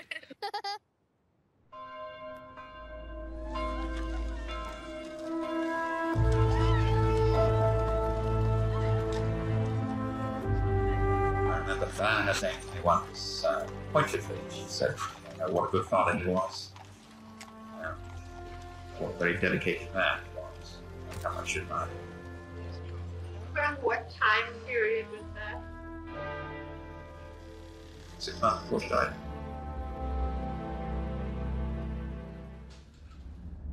I'm unbelievably proud of the children, of William and Harry. They've been quite remarkable. And I think they've handled an extraordinarily difficult time, as I'm sure all of you can imagine, with quite enormous courage and the greatest possible dignity.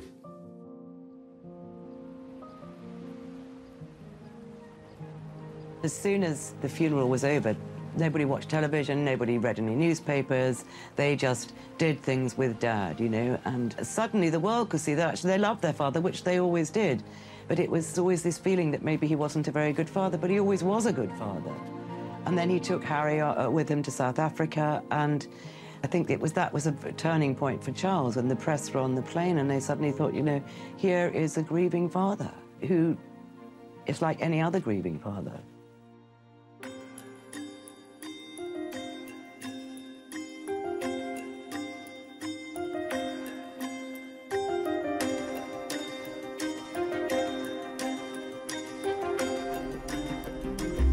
There's a lot of stuff that I read, and there's a lot of stuff that obviously irritates me and my brother and my father most as well, as he is someone who tries to do his best the whole time, but always is being continually criticised for all sorts.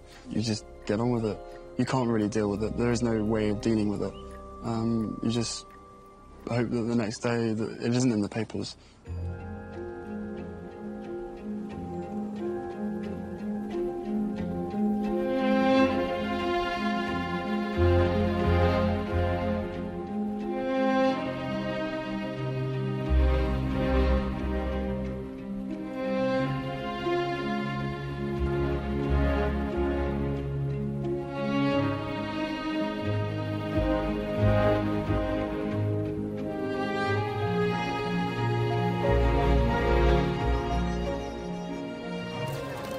Over the years, he's always said that, you know, on becoming king, he would very much step into his mother's shoes and absolutely understand the limitations of his position as constitutional monarch. Don't look for guarantees. He's his own man with extremely strong convictions, and he won't stop short of letting the politicians know what they are. The idea somehow that I'm going to go on exactly the same way, if I have to succeed, is complete nonsense, because the two situations are completely different. they do realize that it is a separate exercise being sovereign.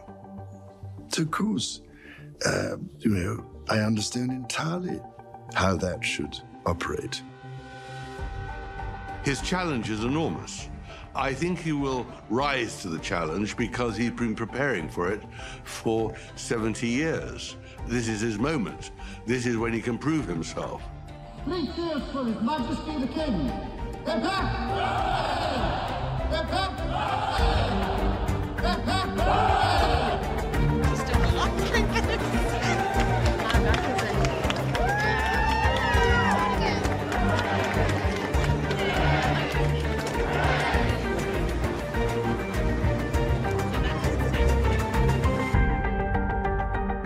May I say what an enormous pleasure it is to see so many familiar faces gathered in this room. Being here today is rather like asking a pheasant to award the prizes to the best shot. Speaking as a pheasant, you have been wonderfully sporting shots. Because I've only got a few pellets in my backside, and you haven't yet brought me down.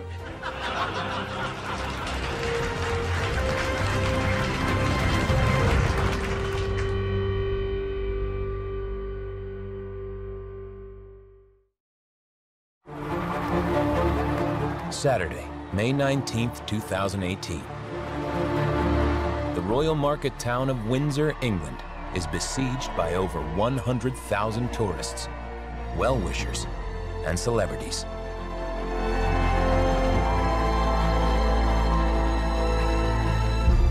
But what does it take to create a global event fit for royalty and an estimated 1.9 billion viewers across the world? For the first time, our cameras go behind the scenes to meet the unsung heroes who make it all happen. Is this one an urgent job? This is very urgent. No, we don't want to keep anyone waiting, especially the royal household. This will be the biggest event that Windsor has ever seen. This is the story of the mammoth operation that underpins a royal wedding and the people who dedicate their lives to ensuring that every detail is perfect. It's not too complicated, as long as I get the words in the right order and don't drop the rings.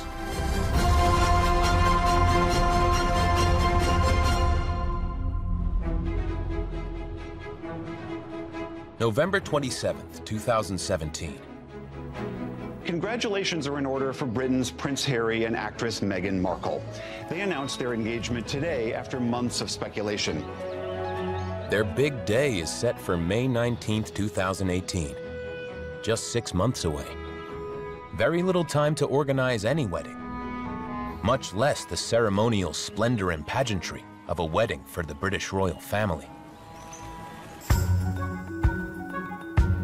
Dominic Reed is Britain's pageant master, the brains behind some of the most ambitious ceremonial occasions in the country.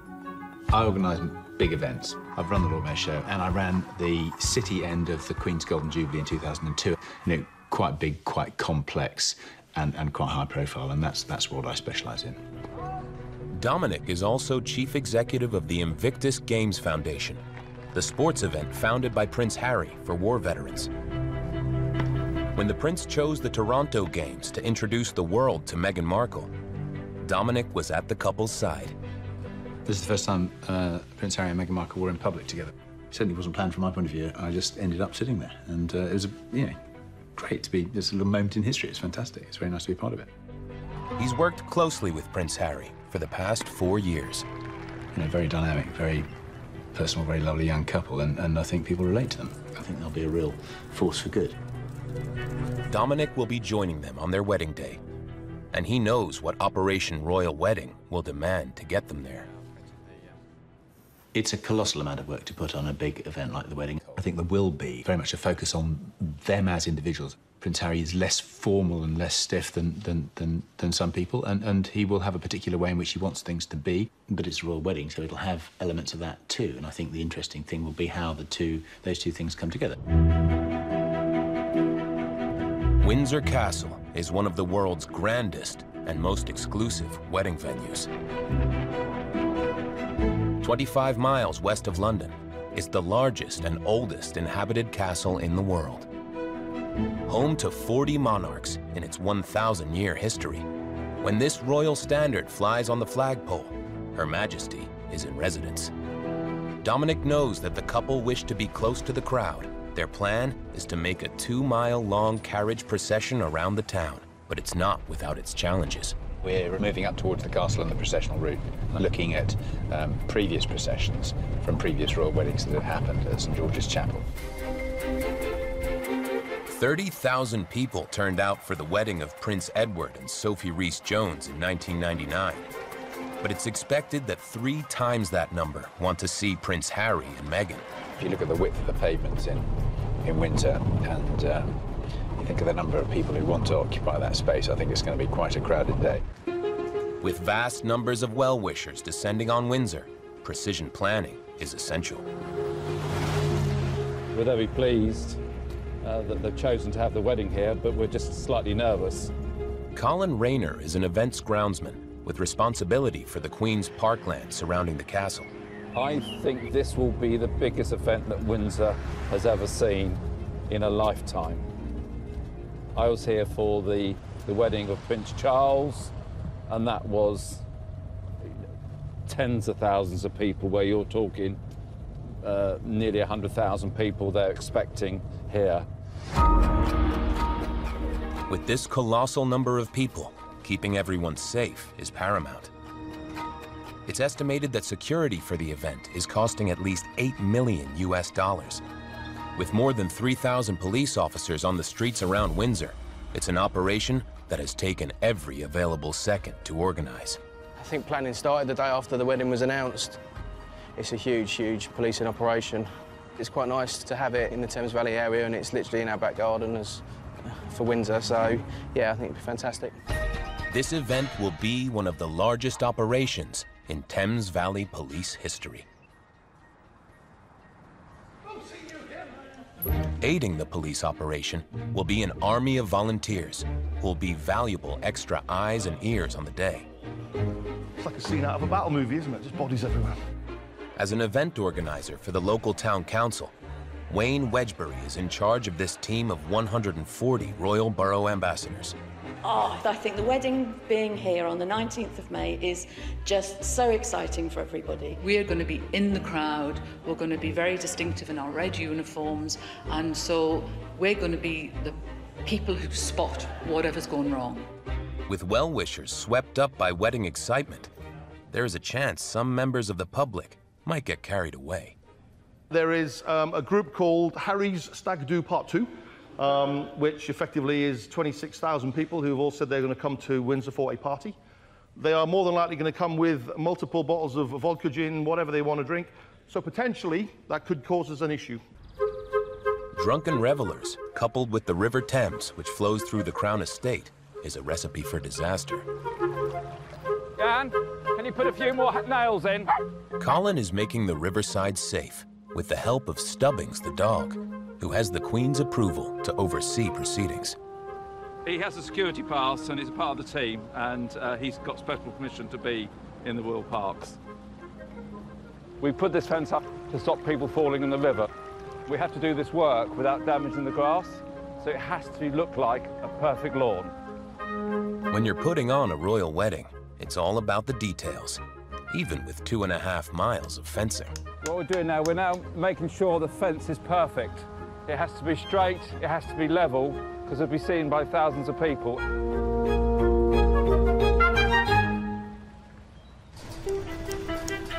30 miles away, inside this unremarkable building, attention to detail is equally paramount. The Cashcott family has been supplying military uniforms to royalty for 70 years and has connections running back to Admiral Lord Nelson and the Battle of Trafalgar in 1805. With the royal wedding in sight, third-generation royal tailor Russell Cashcott and his team are busy working on a new order. Just one uniform takes 34 hours of tailoring and embroidery. Olga, is this one an urgent job? Yes. This is an urgent job. Very urgent. high-profile clients only employ you if you make them happy. So they've got to have the correct items that they require. You have to fit them and you have to, you know, be with them. Sorry, the reason I'm doing this is it really is urgent. They weren't joking. With such high-profile clients, discretion is crucial. We're not allowed to tell you any of our customers. It's in our contracts. So, yes, I can't say that. You're getting too close to the mark here. Russell has a 78-strong team of bespoke tailors and artisans working to complete his latest rush order in time. In a family business, everyone does their bit. So this is my brother, and what he's doing is he's going to embroider the sleeves of that. He's a star. I can't do this. I don't want to do this. And I actually enjoy doing it as well. So why'd you give me so much grief? It's my We're time brothers. to get... What do you expect? Russell's brother Marlon trained as a tailor for over 20 years and is considered the most skilled artisan in the firm. He made uniforms for the wedding of the Duke and Duchess of Cambridge. I made William's tunic, his Irish Guards officer tunic, and I made Harry's tunic as well, his Blues and Royals officer's tunic. We're doing actually 14 hours a day, so it was long shifts, a lot of work.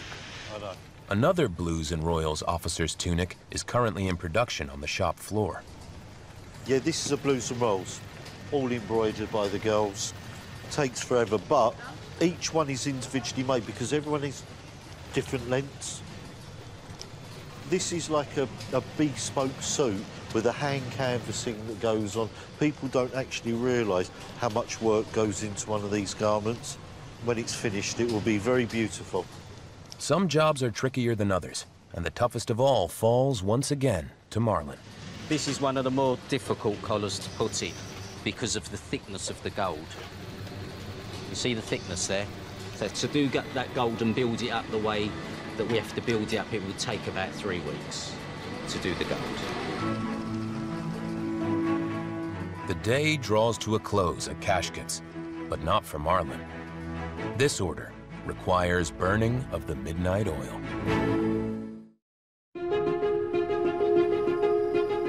In Royal Windsor, event groundsman Colin Rayner works alongside teams managing security for Prince Harry and Meghan Markle's wedding. I know the council and the police and the fire brigade and the emergency services have spent months planning for it. A police operation with the code name Lyceum swings into action. The current threat of terrorism across the UK is severe. We're concentrating a lot on the counter-terrorism side, so IED, roadside bombs, explosives, stuff like that. Anything that's got a potential void in it, i.e. a drain, a lamppost, something like that, we will look to search it and completely seal it off, just to maintain the integrity, and we know for security purposes that the drain's been searched. Got it.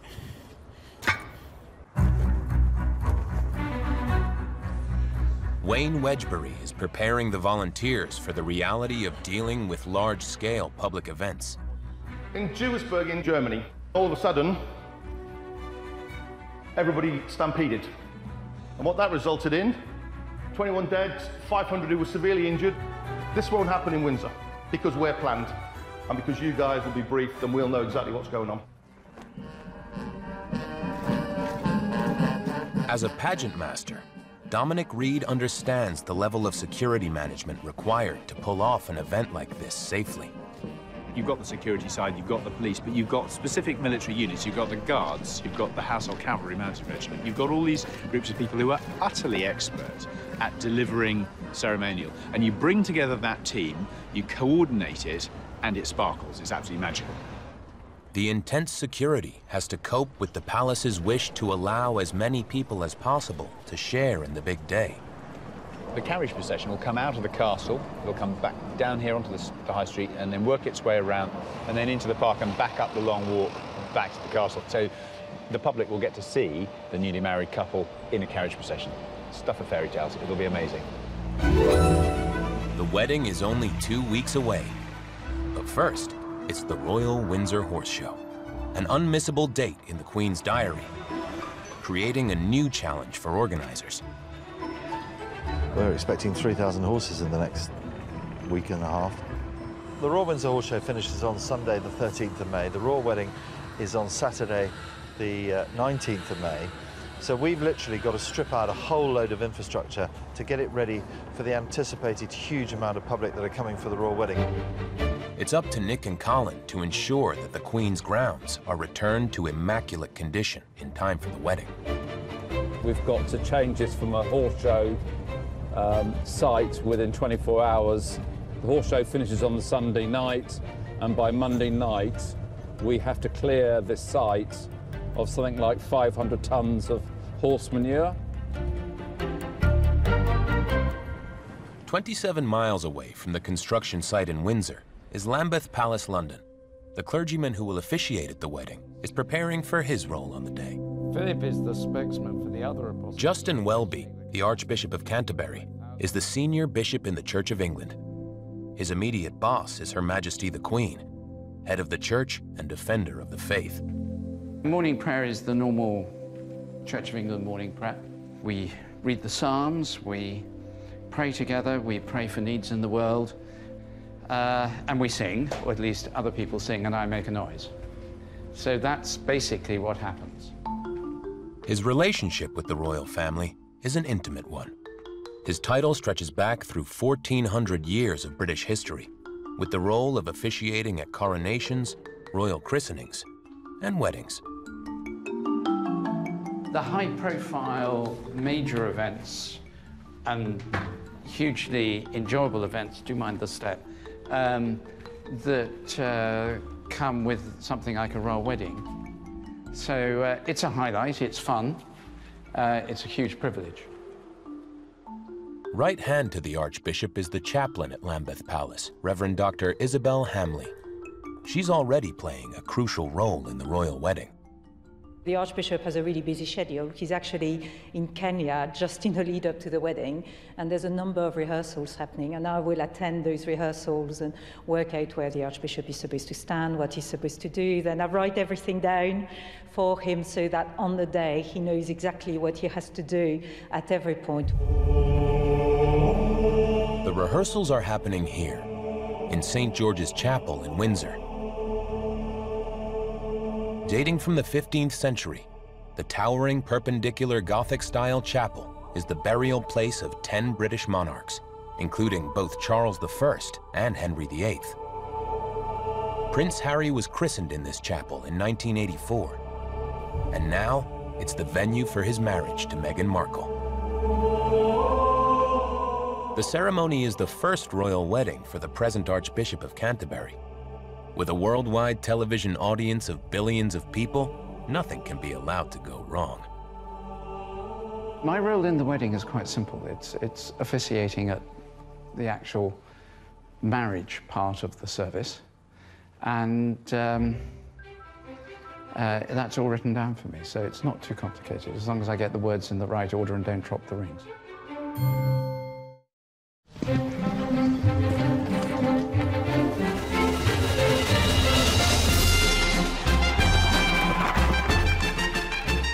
It's just over a week to go to the wedding of Prince Harry and Meghan Markle.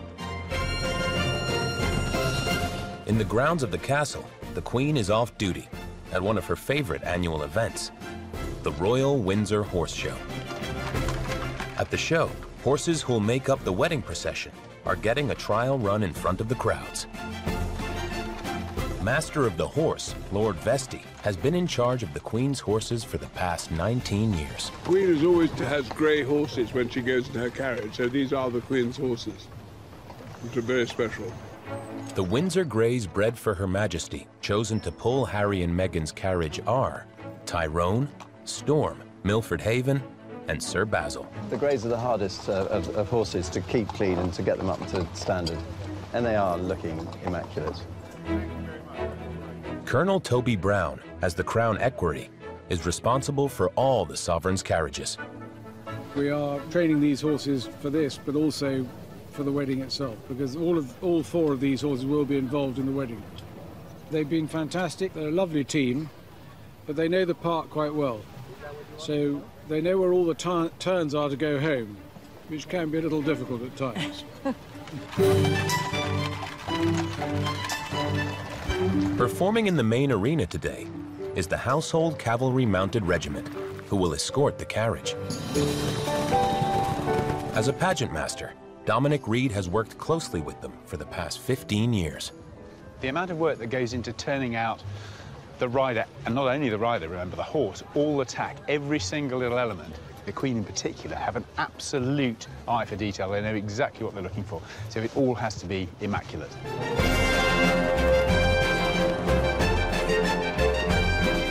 The decision maker for which regimental horses are taking part in the procession is Major Richard Chambers. How do you go about selecting which horses you're going to use for the wedding detail? The horses that are accustomed to big crowds are probably the better ones to use. And obviously when we got the nod that we would be doing an escort on it, the first thing I thought is these are the perfect horses. And when the crowds start to get behind them, they really do start to sense it. But the horses enjoy it at that point. And you see the horses, their ears prick, and suddenly they're having a bit of fun. With horses competing all over the castle grounds, behind the scenes, Colin and Stubbings are making sure standards of perfection are maintained. Stubbings, come and check the grass. Come on. Each day we just check the grass is no more than 2 inches. I treat this better than my own lawn, and my wife says, why isn't my lawn as good as Her Majesty's? I haven't yet got an answer for that question. Well done, Stubbings, come on. Rigorous attention to detail is the hallmark of a perfect royal wedding. In the heart of the British Midlands, one group of factory workers know this only too well. We have been manufacturing buttons, badges and ceremonial accoutrements for the armed forces of the Crown for more than 360 years. This company holds a royal warrant for making buttons for the Queen, and for every monarch for more than 200 years. They've overcome a few disasters along the way. We still have one set of tools from our original factory in the City of London from 1655. On the side of it, it still has the burn marks from the Great Fire of London in 1666, and it's still in use. Buttons are an important detail on any uniform. Historically, the more a uniform had, the higher the status of the individual wearing it. Each button is individually made by hand on ancient machinery that has stood the test of time. In the days of Trafalgar and all the rest of it, in them days, this would be the only method of actually producing buttons. This was the old-fashioned way, but it's still the best method of producing a button, and which is sharp, crystal clear. John is stamping buttons for the Household Cavalry's Blues and Royals, Prince Harry's former regiment. It's great to know that these buttons will be in Harry's wedding. I think the lad's calming down now. I think he's sowed his wild oats, and I think he's ready to settle down and do his part. These finished buttons are destined for uniforms of the Blues and Royals officers, part of the Household Cavalry. The selection of regimental horses for the royal wedding is complete. There's only one outstanding detail.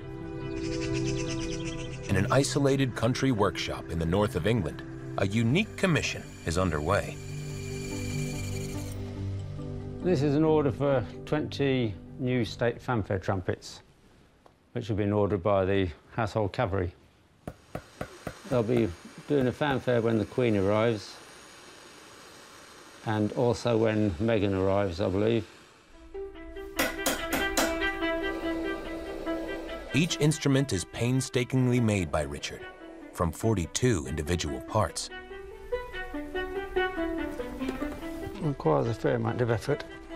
It takes about a week to make one of these from start to finish.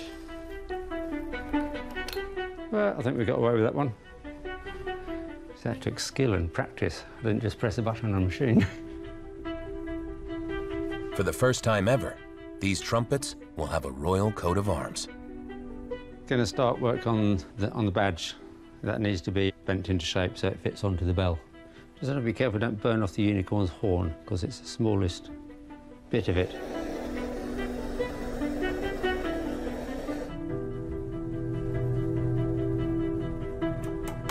Oh, it's a finishing touch. If this is wrong, then the whole instrument will look wrong. The lion's head needs a bit more under. Valveless trumpets are notoriously hard to play. Hitting the right note takes skill.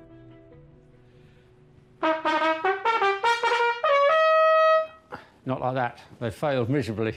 The Queen will be most embarrassed to hear her rival held it in that manner.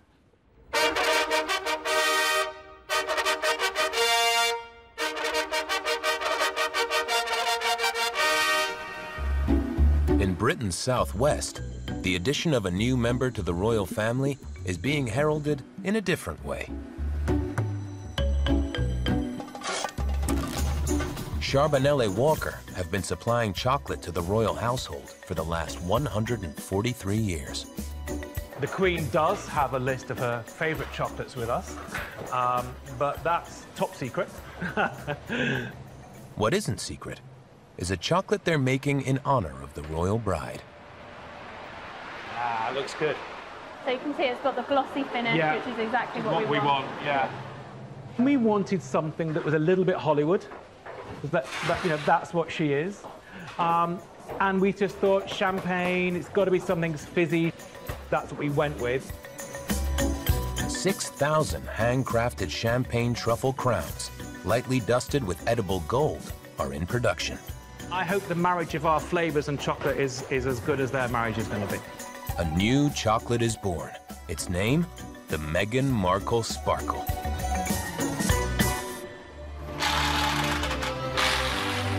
Back in Windsor, the horse show comes to an end, and the team is getting ready for the main event. Structures come down. The household cavalry horses get some rest. And around the corner, wedding banners go up all along the high street.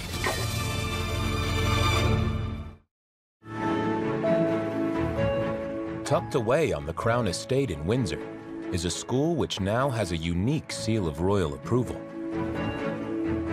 25 pupils have a golden ticket to the wedding of the year. The Royal School is connected to the castle by the Long Walk. Queen Victoria and Prince Albert established the school in 1843 to educate the children of the royal household staff. Today, Queen Elizabeth is the patron, 1 foot behind and a little. and some traditions remain. When I got the invitation, I didn't actually quite believe it to start with. I had to read it a few times, and then I realised that, yes, we were, in fact, being invited into the castle grounds. The fact that we were thought of by Prince Harry is just a fantastic thing. The children are actually creating bunting, which will be attached to all the rest of the bunting and line the streets of Windsor. This is the castle, and that's where Meghan is getting ready.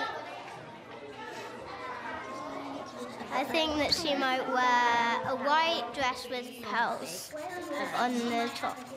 I think she'll have sparkles on the top of her dress, flowers around her waist.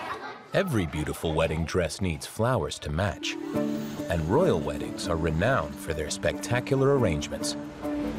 At London's biggest flower market, New Covent Garden, wholesalers supply flowers to the city's most fashionable hotels and florists. One small family firm have been given the prestigious task of supplying hundreds of blooms to decorate St. George's Chapel and Windsor Castle on May 19th. I'm beginning to think about doing that order and worry about it a little bit.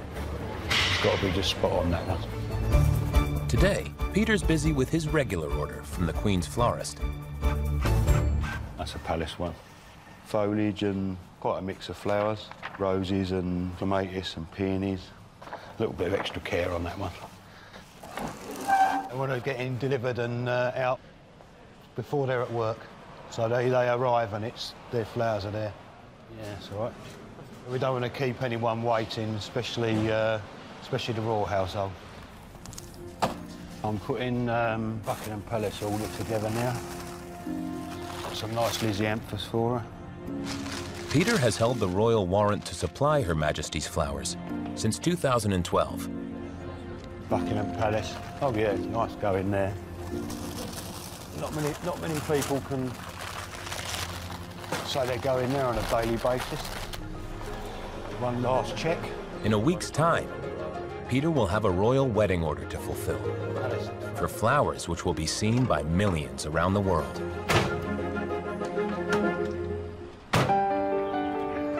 One thing that Peter doesn't have to worry about is the myrtle that the royal bride traditionally carries in her bouquet. Historically, it has been supplied by the royal family themselves from a shrub planted by Queen Victoria at her summer residence on the Isle of Wight, Osborne House. The myrtle, symbolizing good luck and fertility, was first used in a royal wedding bouquet in 1858. The tradition continued with the Queen and Princess Diana. Head gardener Toby Beasley sent cuttings from the myrtle for the Duchess of Cambridge's bouquet. When you saw her wedding bouquet, all the green bits that stuck out from the bottom were myrtle from Osborne. He's been keeping a close eye on the plant in the run-up to this wedding. If I was making up a royal wedding bouquet, that's the sort of thing I'd be looking for.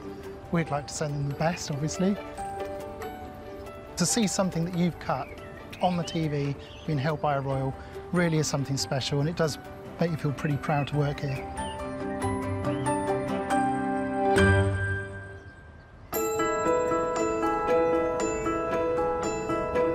At Lambeth Palace, Archbishop Justin Welby is nervously anticipating his first royal wedding. Am I wearing my glasses? Yes, I am. It's obviously a high-profile event, and the last two important weddings I did, on one of them I dropped the rings, and the other, in the rehearsal, fortunately not in the actual wedding, I forgot the vows, so I think I'm trying to avoid both those mistakes.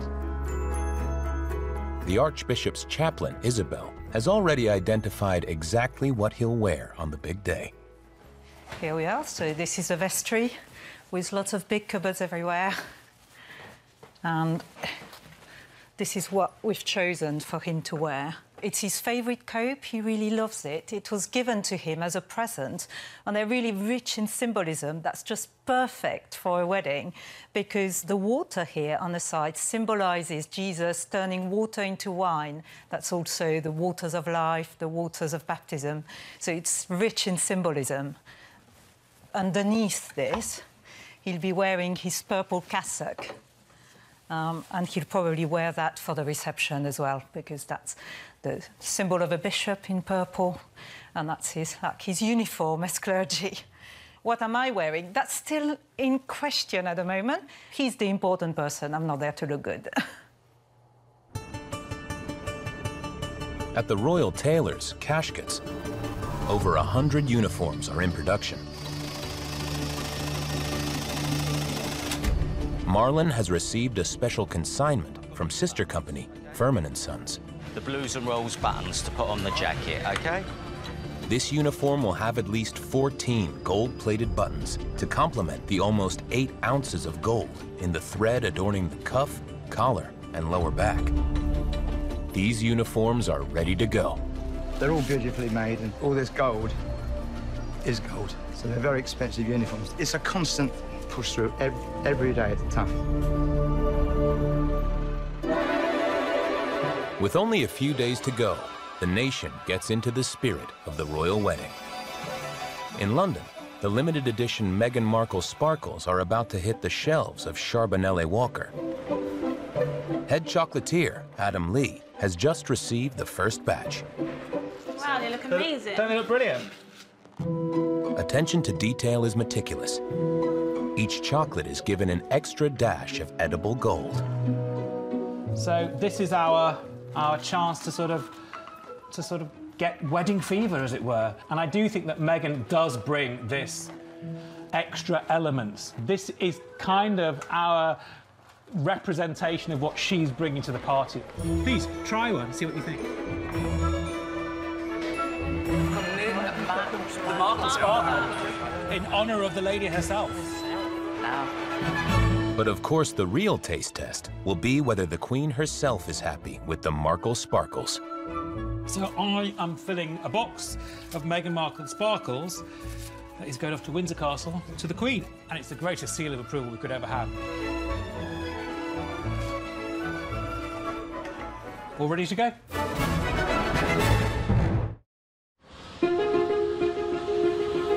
It's the early hours of the morning, with just 3 days to go. They ain't been in yet. They ain't been. Flower wholesaler Peter Green is anxiously awaiting the all-important wedding delivery. We've never got much time in this game. We're always darting about to get to buy the stuff, get it upstairs, get it packed, get it out. We're always under time pressure. When the flowers and foliage for St. George's Chapel arrive, Peter must check they're all present and perfect. He's one of the first people to see the wedding flowers gathered together. Peonies, delphiniums, roses, and hydrangeas. Exquisite seasonal blooms, all in traditional wedding white.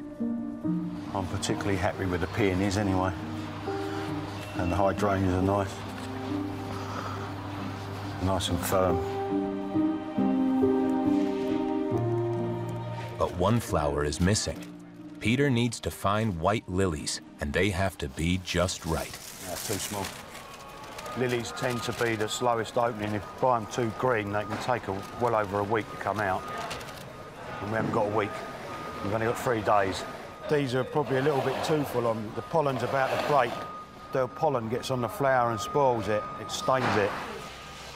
It's taking a while, but Peter's persistence pays off. That'd be just about perfect. We've got about 5 minutes to spare. 5:15, time to load. The floral designers will soon be at Windsor, waiting for these flowers to create dozens of displays. Tight. Peter and his team make the deadline by the narrowest of margins. Just in time. That's how we like to work. Just in time.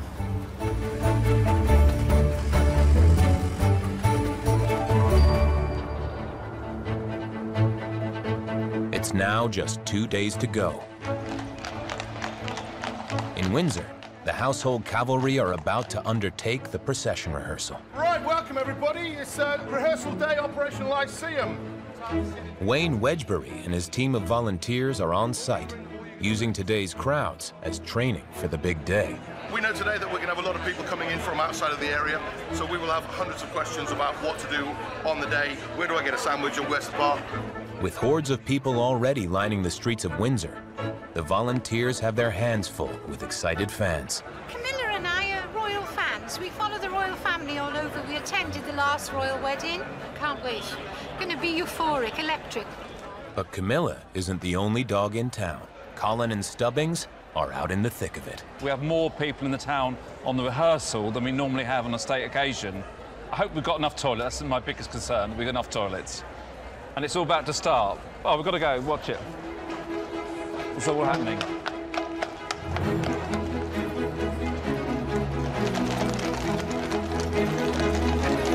The Queen's Windsor Greys are familiarizing themselves with the route. On the back of the carriage, Colonel Toby Brown is in command. As crown equerry to the Queen, Colonel Brown expects military precision.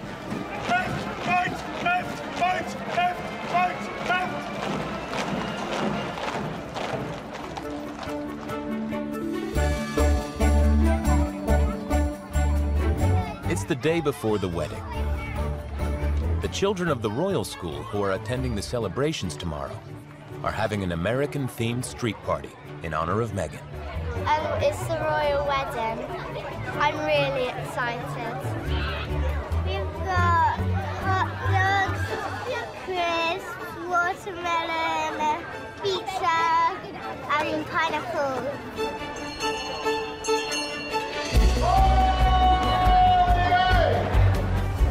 In the town center, royal fans from all over the world pour onto the streets. Castles, princesses, fairy tales, it's stuff that you grow up with but you never see. It's just a great marriage between two countries, so that's a lot of fun. Pageant master Dominic Reed is amongst the thousands of people descending on Windsor in anticipation. And you can see behind me how excited the crowds are getting. There are people here who've been sleeping in the streets now for sort of 3 or 4 nights. basically this is the spot now, not moving until tomorrow, late tomorrow afternoon, I think.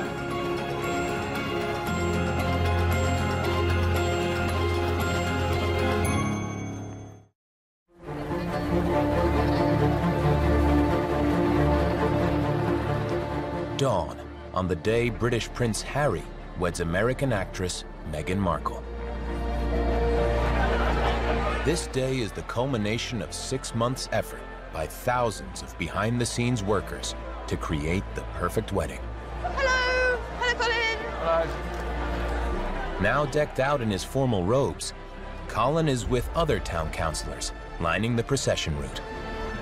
We are here to represent the whole of Windsor. We will give a royal wave to the happy couple as they go past.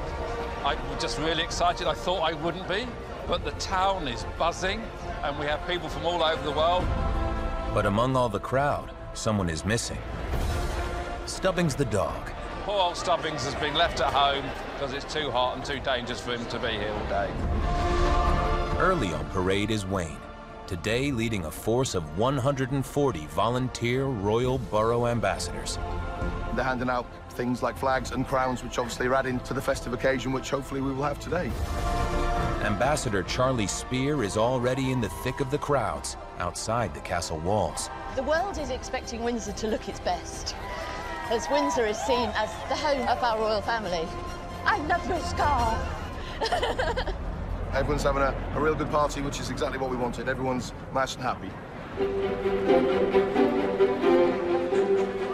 600 guests enter the chapel to witness the wedding service. Close friends and relations, and those from the couple's ultra A-list celebrity address book. Dressed in blues and royals uniforms, the groom and Prince William, his brother and best man, enter the west door of St. George's Chapel. As royal protocol dictates, the last guests to arrive are Her Majesty the Queen and His Royal Highness the Duke of Edinburgh.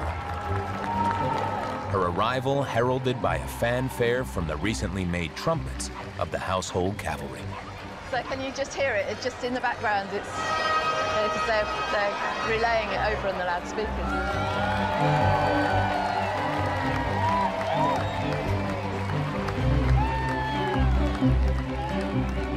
The bride is on her way, a 9-mile journey transforming her life. Driving into Windsor, she is actress Meghan Markle. Leaving the chapel, she will be Her Royal Highness, the Duchess of Sussex.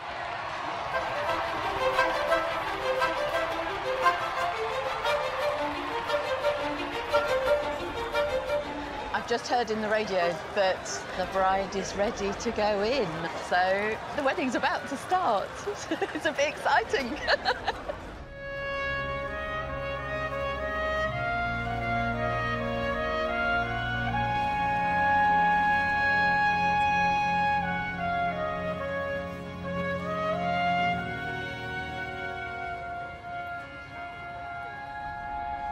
God, the Holy Spirit, bless, preserve, and keep you.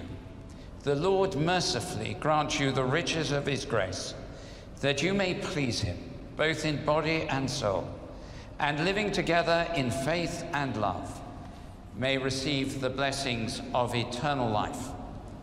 Amen. As the new Duke and Duchess of Sussex greet the crowd, soldiers from the household cavalry, resplendent in uniforms tailored by casquets, salute them.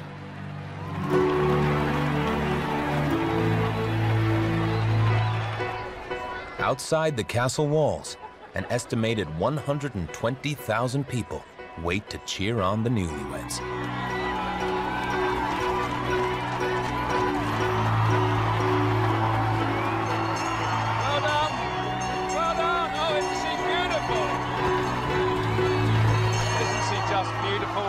Wonderful couple. They're married, and it was done magnificently well. An event like today, as beautiful as it was, you know, as poetic as it was, reaching a global audience would only be possible with the work of thousands, literally thousands of people. worth every second of work. Every second. Congratulations to all.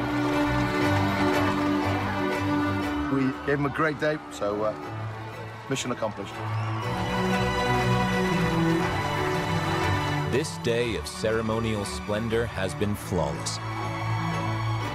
But the true secret of Operation Royal Wedding is a millennium of British royal tradition, culminating in this perfect display of Britain's regal pageantry at its magnificent best.